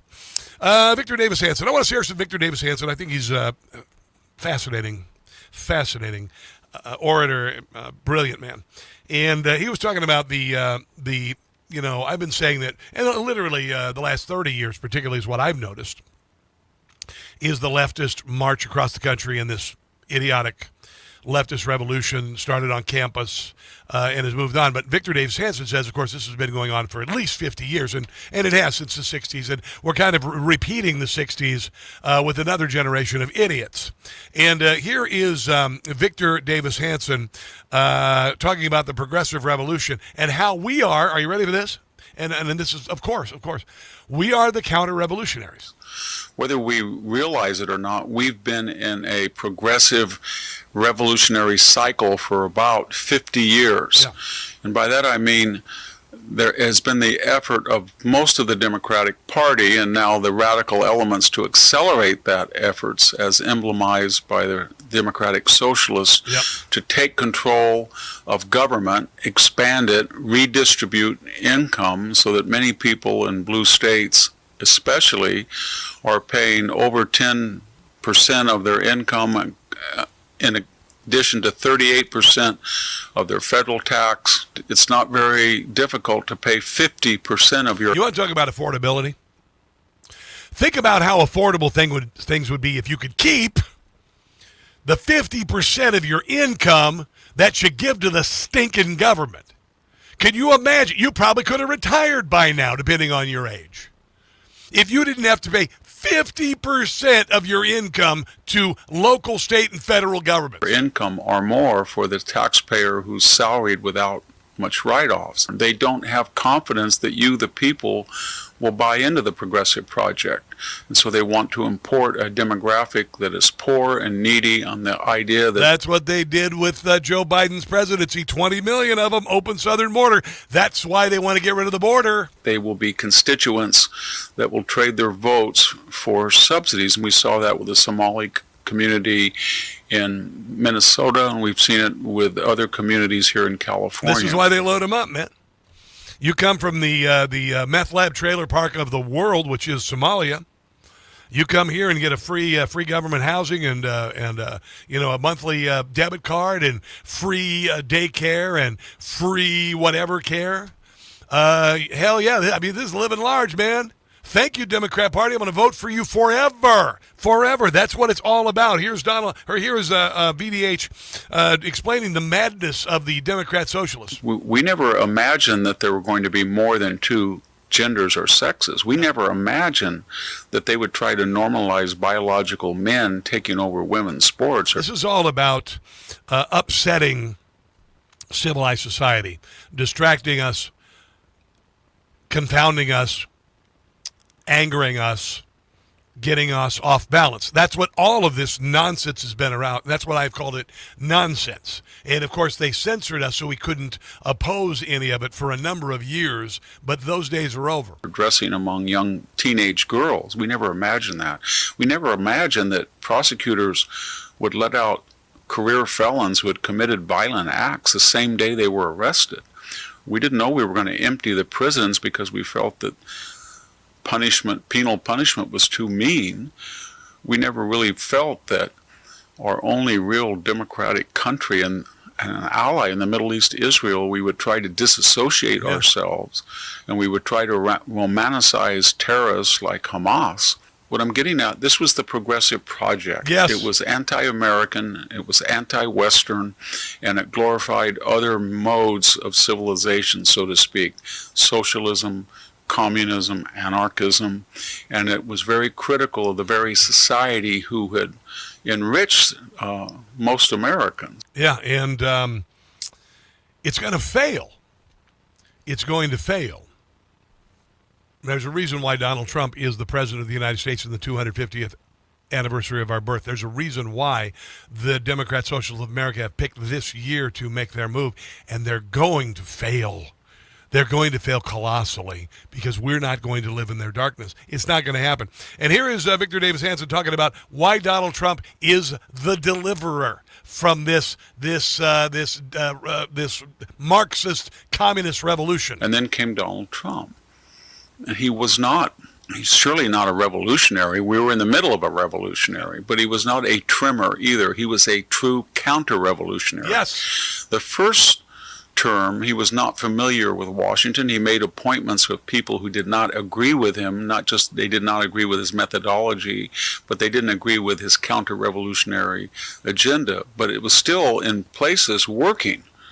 And what was the result? The result was COVID and the COVID lockdown, and it was aborted. The second time he came around. Yeah, that's what they did. That's what they did when he was the first term. Remember summer 2020? What happened? COVID release, shut down of the economy to kill Trump's economy. Summer of 2020, all a psyop. They just needed someone to start it with, and George Floyd was that. Jussie Smollett was not. Mike Brown was not. George Floyd came along. Democrats let the country burn, didn't say a thing about it, said it was mostly peaceful. All by design. But guess what? It's coming back and biting them right square in the butt. He tried to finish the counter-revolution. So he pretty much demolished the subsidies for green energy. I know, yeah. And re-emphasized oil and gas production, and we became the greatest producer of oil and gas in the history of civilization. This is why the deep state and Democrat Party are dying like movie vampires, screeching and clawing and doing all sorts of crazy, stupid crap like doing No Kings protests and calling Elon Musk a Nazi for about a month there and all that. That's the reason. He sort of said, we're not going to regulate AI and robotics, cryptocurrency, genetic engineering, drone. We're not going to legislate them out of business. We're not going to have antitrust and complete investigations of all these people. We're going to promote it. We're going to promote these new innovations and new technologies, and lo and behold, we're ahead of the Chinese in almost all of them now. Yeah, and almost $20 trillion of investment coming into our country. The factories are being built, and manufacturing is coming back, and the Democrat Party said it would never happen, and it is, and we're roaring back better than we could have ever imagined. All of the academics who spent so much money on their worthless degrees and people who build stuff are making a comeback. People who work hard, people who have calluses on their hands, they are going to be the winners because of this, and America is going to be great again. All right, let's take a break and come back. This is The Rob Carson Show.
relentlessly slowing the spread of the stupid every day.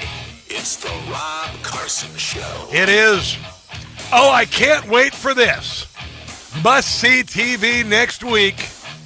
Anthony Fauci, Senate grilling next week. Oh, my goodness, I cannot wait. Wait to see Anthony Fauci grilled and served up. Slated at the Senate Homeland Security and Governmental Affairs Committee on Wednesday, July 29th. Republican lawmakers have sought to question him, the man who bought and paid for COVID. So if you have a relative who died of COVID, he's to blame. If you have someone in your life who died of COVID, Anthony Fauci is to blame for it. His agency, paid for COVID to be created in a lab in China. There's no doubt about it. If your business was ruined, if your children's education was ruined to some degree, like my kids, Anthony Fauci is responsible for it. He is. So I can't wait to watch he's a monster.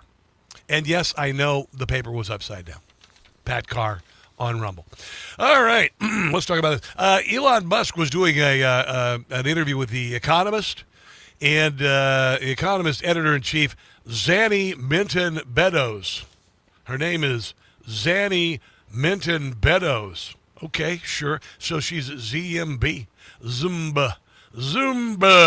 Fire exchange occurred during a 90-minute interview recorded at a Tesla factory in Texas, and she accused Musk of supporting far-right ideas. And the thing is, anything really normal in the last 10 years has become far-right, and he was not going to have any of this nonsense. You support not just the populist right, but the far right. In fact, very fringe parties in some countries. No, I support the normal people. Okay. What do you call the far right? Falsely. You think as the normal person. Okay. Yes. Literally, you could go back 10 or 15 years. What's far left? Far left wants to get rid of the Senate. Far left wants open borders. Far left wants to get rid of the police. Far left wants to get rid of prisons. Far left wants children to go through transgender surgery. And these policies were completely normal. In fact, one of the tricks that I think is funny. One thing that's quite funny is to take a speech from Obama and Hillary, and then go to someone and say, who's sort of on the sort of what I call the lunatic left, and say, what do you think of the speech by Trump? I'm like, oh wow, he's the worst person ever. Actually, that was a speech by Obama, or actually, that was a speech by Hillary. Yeah. I literally, he's at a loss for words.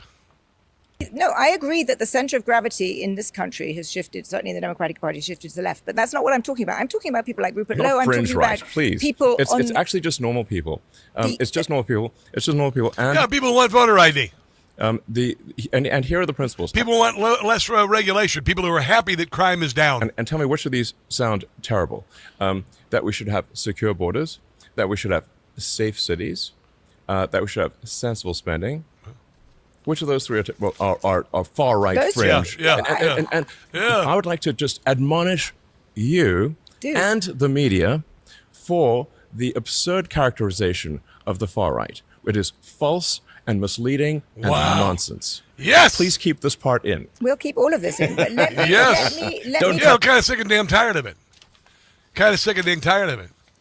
Plumbing subcontractor forced to shut down and lay off 25 union workers after being owed $4 million by Barack Obama for his library. Chicago plumbing contractor poured years of work into the President Barack Obama library, has suspended operations, laid off 25 union workers after being left with nearly $4 million in the hole just weeks after the star-studded grand opening of the Barack Obama monument to himself. And this is the interesting thing about it. This thing was way, way, way over budget. They were promised a $470 million taxpayer safety net. The endowment has $1 million in it. Costs on the project ballooned from an original estimate of $350 million to $850 million, and they're stiffing the contractors. Absolutely stiffing the contractors. President Obama, he's building his library in Chicago. It's a disaster. Donald says it's a major eyesore.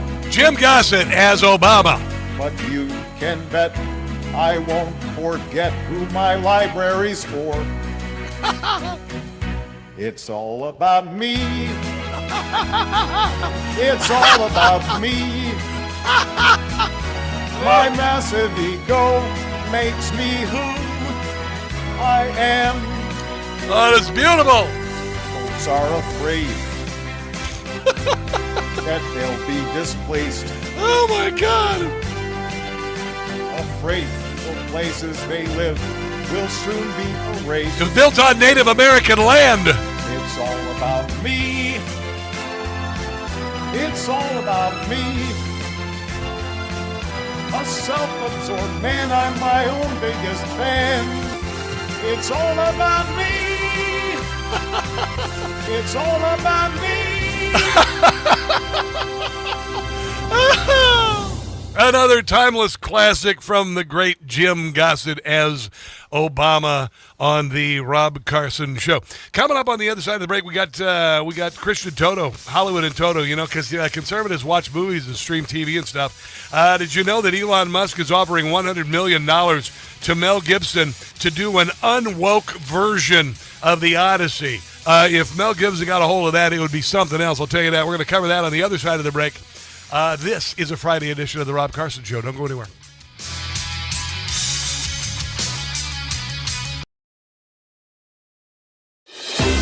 Hi, it's Tony Marino, host of the super popular Newsmax Daily Podcast, a rundown of the day's top headlines and top highlights of Newsmax shows and interviews you may have missed, plus some sports, stock markets, and even some yucks, all packed into about 20 minutes. Search for the Newsmax Daily with me, Tony Marino, on your favorite podcast platform, and check out our entire lineup of great podcasts, including Greg Kelly, Rob Carson, and Jerry Callahan at newsmax.com/listen.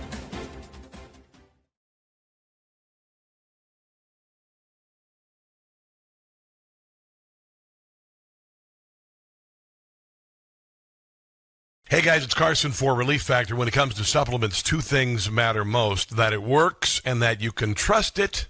I trust Relief Factor.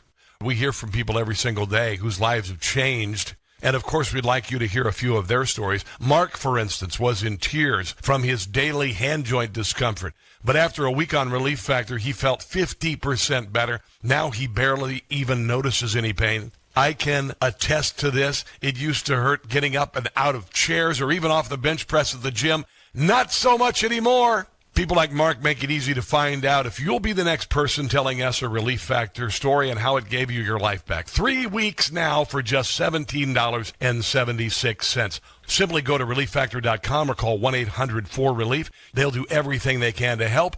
We hope you'll be sharing your story too. relieffactor.com or 800-4RELIEF.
Hey guys, it's Carson for Ghost Bed. Do you really want another summer like last summer, barely sleeping because you were too hot all night?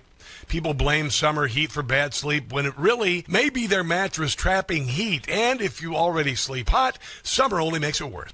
That's why I switched to Ghost Bed. Helps keep you cool all night, no waking up sweaty, tossing and turning, or throwing the covers off at 2 a.m. Cooling tech is built into every mattress. It's not some expensive upgrade you have to pay extra for. Hot sleepers are some of Ghost Bed's happiest customers. Read the reviews.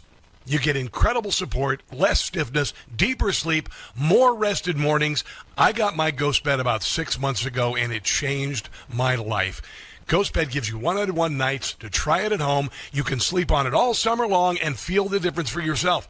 How many more summers are you going to waste on bad sleep? Ghost Bed is currently having their 4th of July sale, offering my audience an extra 10% off. Go to ghostbed.com/Carson. Use the promo code Carson. That's ghostbed.com/Carson, promo code Carson.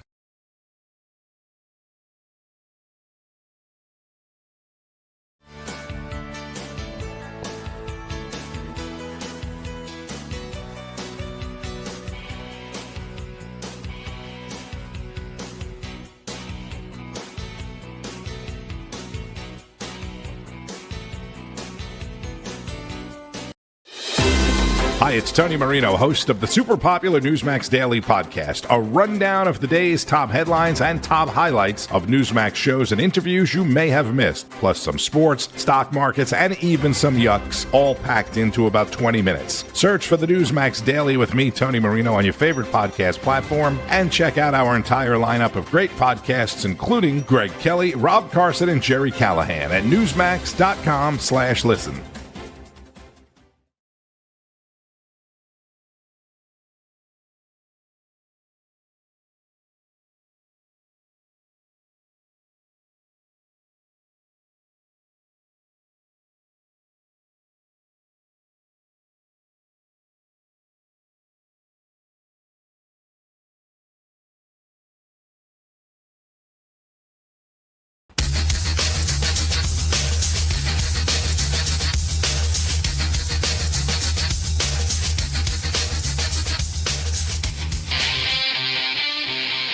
Oh, yeah, a little Rob Zombie for you. It's Friday. One of our unusual suspects, a man I've known for a good number of years, Christian Toto, Hollywoodian Toto, joins us on the Newsmax hotline. How you doing today, sir? I'm great. Great. So my daughter... You ever see that? You heard that analogy about when a cat owner, the cat brings a dead bird in and lays it at your feet, and you realize it was meant to impress you and all of that, and you kind of go, okay, that's neat. My daughter kind of did that. She said, I couldn't get tickets to the Odyssey this week, so next Friday we're going at 7:00, and I'm like, oh, that's neat. You know, when my kids were little, I had a scale of movies that I'd have to go see. There were the movies that were good, like the Toy Story movies. There were the movies that you prayed for sleep, okay, that right in the middle, and then there were the ones that you prayed for death. And there were some movies that I prayed for death. I'm hoping that the Odyssey is not going to be one of those. I don't think so. Okay, good. People have a wide variety of opinions. I know. For sure. Not going to deny that. But even though I had some pretty big qualms about it, little casting here, little pacing there, it's a real presentation. I mean, it's larger than life. Director Christopher Nolan is working on a level that very few directors can work on. Yeah. And visually, it's impressive. The acting is mostly very solid. There are some action sequences that'll take your breath away. And so, it's flawed, and there are issues, and we can, argue about its fidelity to the source material and about the casting decisions. Absolutely. But, the fact that we're talking about movies again, the fact that we're debating, I really like that. That's important. It's healthy. Well, I mean, a lot of the times conservatives, we there's a narrative about, Elliot, what's her name, the dude who's a girl used to be a dude who used to be a girl, whatever, and all of that, and I understand that, and I understand it. It's a choice they made, whatever. Doesn't mean that the movie might not be entertaining or worth seeing. I know I'm a zealot, for God's sake, for saying that. I'm going to give it a shot. We will see what happens. We will see if it's good or bad. My son is a giant movie aficionado. I wanted him to go to film school, but his mom wanted to go to accounting school. Anyway. So he's always talking about movies, and I always like to give him a little bit of crap. So he's telling, "Oh, Dad, this is the Odyssey is so good." And I said, my son, I said, "Where does Homer Simpson make his appearance?" And it's like, do. Well, I was going to give you should have had a spoiler alert with that one because now people are expecting it. Yes, exactly. So Elon Musk is offering to fund a $100 million Mel Gibson version of The Odyssey to defy Christopher Nolan's woke adaptation. If somebody was going to make a movie that was true to the storyline, I'm thinking Gibson would be number one on the list. I agree on paper. It's an interesting premise for sure, and Gibson's super talented. At the same time, Mel Gibson's an artist, and maybe this story doesn't speak to him. He's got bigger issues. He's doing the sequels to Passion of Christ. He's very methodical. He's very thoughtful. He's very auteur-driven, and he's not just going to take a big check from someone and say, "Oh, I'm going to do that." Listen, I think Elon Musk has his heart in the right place. Often, I think he's a tad eccentric sometimes, but I think he'd be better served if he looked at Hollywood and said, there are some stories that aren't being told. I don't know why, or maybe I do. Yeah. Maybe I could fund those filmmakers. Yeah. Maybe he could sort of help them when you've got something that should be out there, that should be explored. Maybe a movie about Hunter Biden. Maybe a movie about the Biden, whatever happened the last 4 years when we had a guy who was asleep at the wheel. Yeah. Maybe that's the way he could, spend his money. I don't know if this was a cause and effect, but I believe there was some sort of overlap. But when Elon Musk saw that the Babylon Bee was banned from Twitter for having an opinion on certain problematic issues, I think that lit a fuse in him, and he said, I'm going to buy that platform and give it back to the free speech crowd. Yeah. And he did. I'm going to tell you. He's not perfect, but Elon Musk saved free speech. He did, bro. I mean, there was nothing more frustrating to me. It was such a tragic moment in our history that the media became incurious and didn't care that half of the country was censored on everything, couldn't say anything about the 2020 election, COVID, couldn't say anything about DEI, couldn't say anything about Black Lives Matter, couldn't say anything about it. It was dreadful.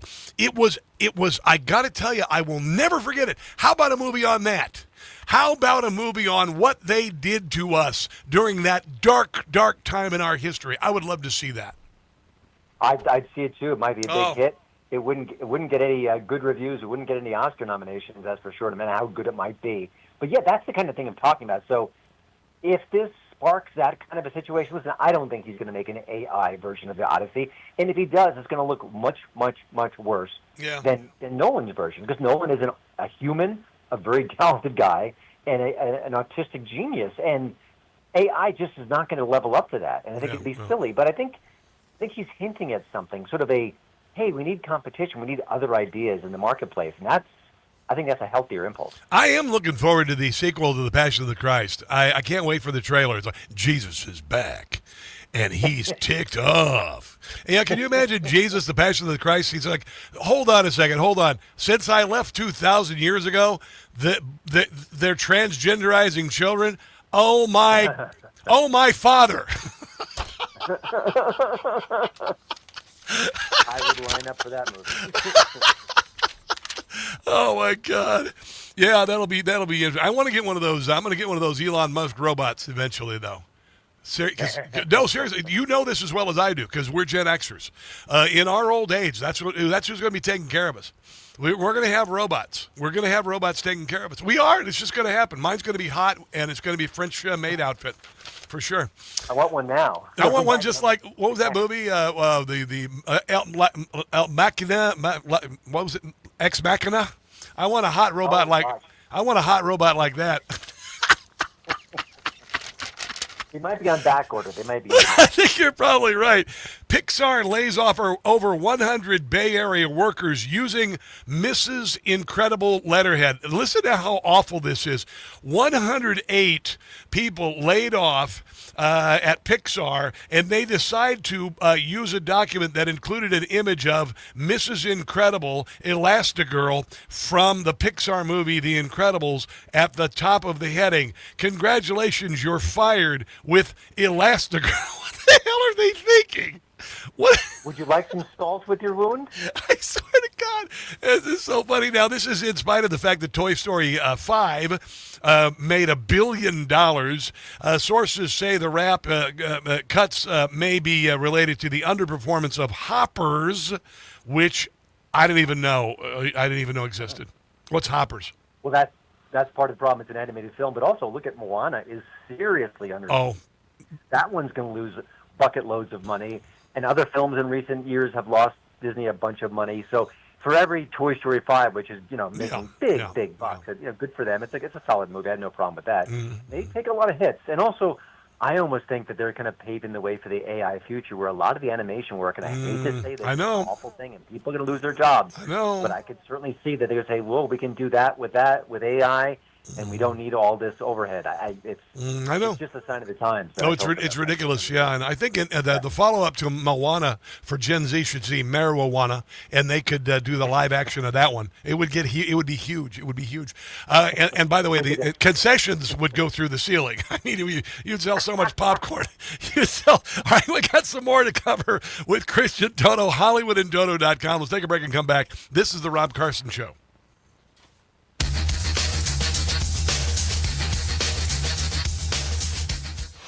If Ernest Hemingway was alive today, would he say this to you?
You'll be an all-star yet.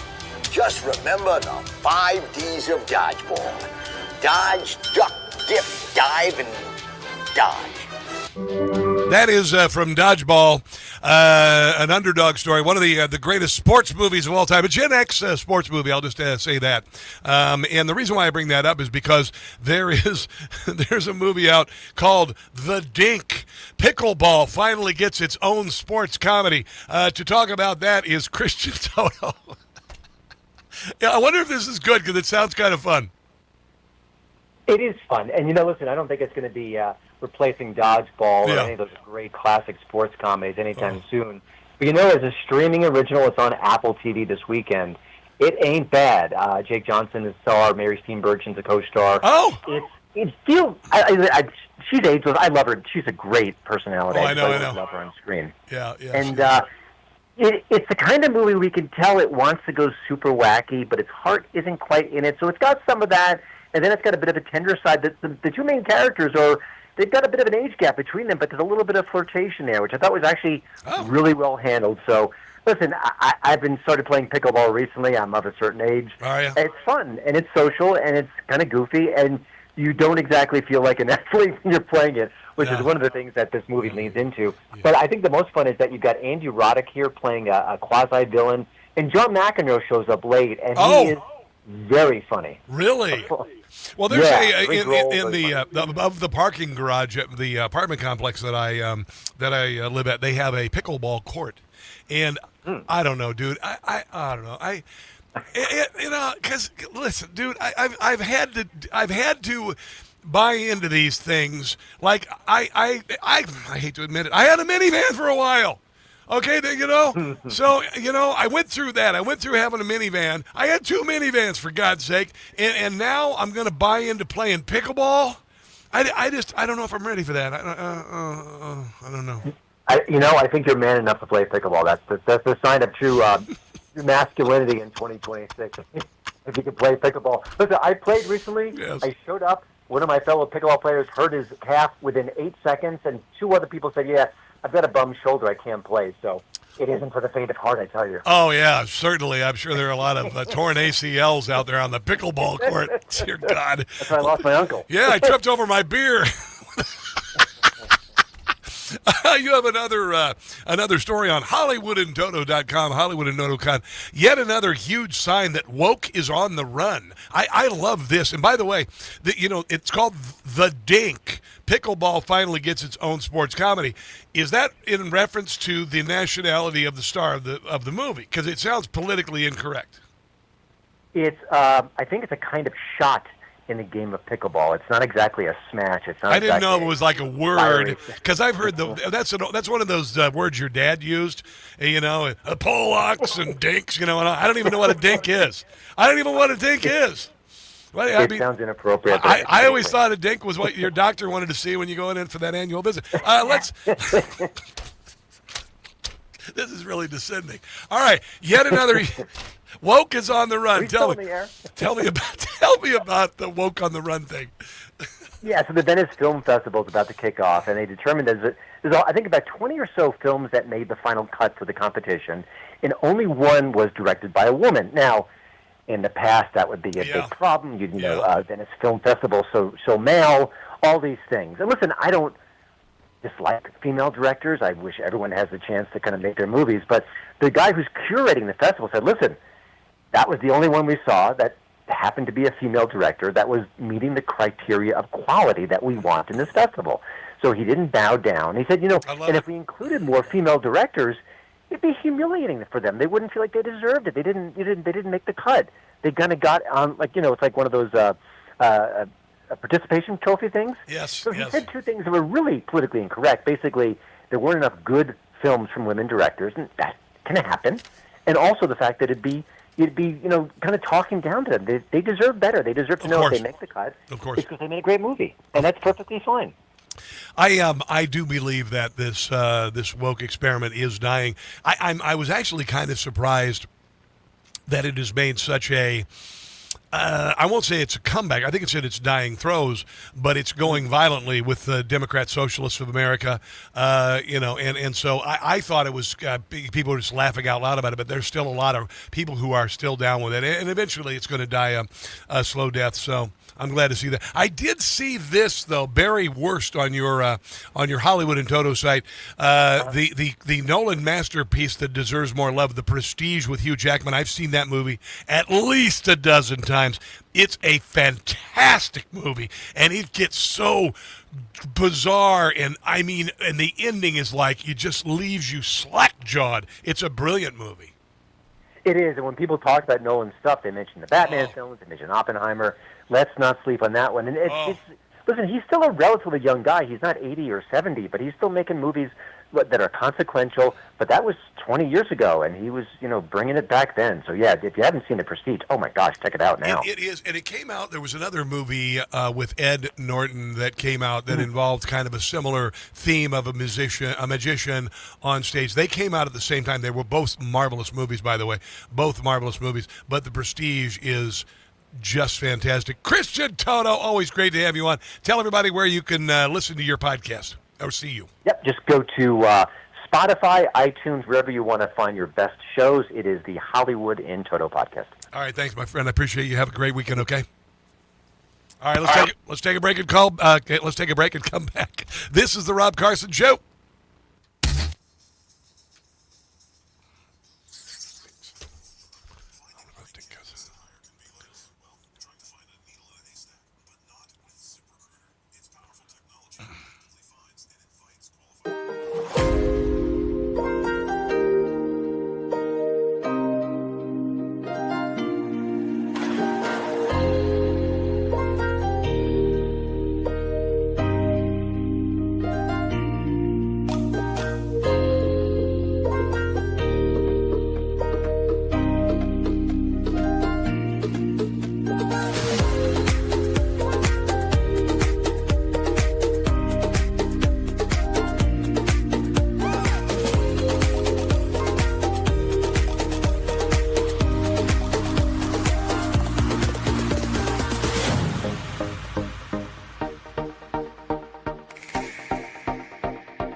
Last break. Hold on one second. I got to find something fun.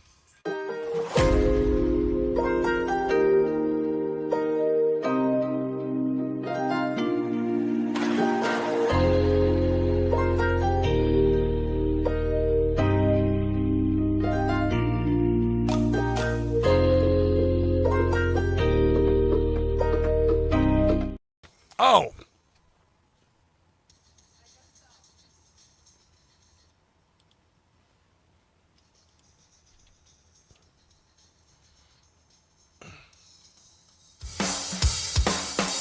So I was watching Mary Walters' timeline on social media, and she, hold on a second, I got to figure out what's going on here. Got something playing in the background. I don't want something playing in the background. I wanted you to hear something very, very cool by a young comedian. Let me see if I can do this real quick. I apologize. Again, I run my own audio. A guy, his name is Josh Johnson. Let me double check and make sure we've got things work. Yeah, Josh Johnson. And he was talking about, I don't know if you know this, there's this cyclospore or whatever the hell is Taco Bell lettuce that makes you have explosive diarrhea. And this is just brilliant stuff from this young comedian. The produce is going to kill us.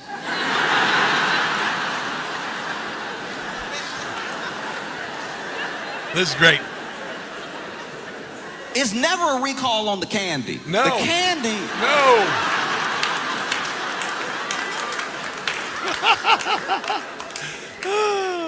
There's never a recall on like the double blasted gushers. No, it's never. It's fine. A recall on the ultimate Choco Tacos, like. Oh yeah. No. This is the produce right now that is tearing us up. That's why you need to stay away from vegetables. It's bad. It's so bad that the news. Listen to this. You know the news, where you get your news. The news came out and said, hey, everybody over here eating well. Everybody here eating right, eating your fruits and vegetables, watch out because there's a parasite and it gives you, and I quote, explosive diarrhea. Yeah.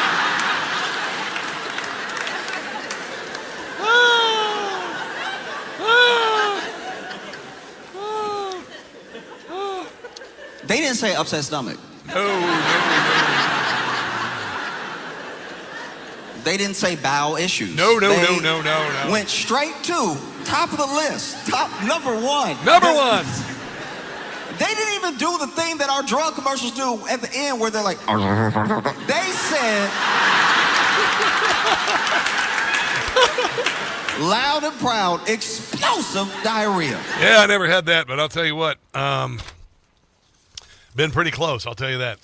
Do you ever notice that the more you, the closer you get to your destination of a bathroom, the more you got to go? There's somehow a direct line between your head and your rear end. I think that's what happens with Democrats. I do. There's a direct line between the two. And I think it's because the Democrats' heads are there. Anyway, that's going to do it for the show this week. Thank you for joining me. I can't tell you how much I appreciate it. This has been an ordeal, but I am in the Newsmax building and in the heart of Washington, D.C. with you. Please watch my TV show this weekend, Rob Carson's What in the World on Newsmax, if you would.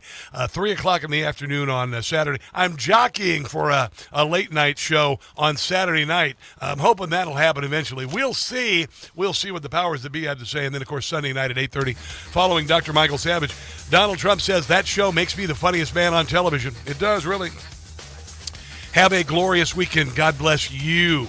America has founded, our president who's doing a great job, our military that's kicking butt, our first responders, and until Monday, which just happens to be, fortunately 2 days off away, do not catch this stupid. I'll see you then. I love you guys. Information. Truth is freedom. Is Newsmax. It's real news for real people.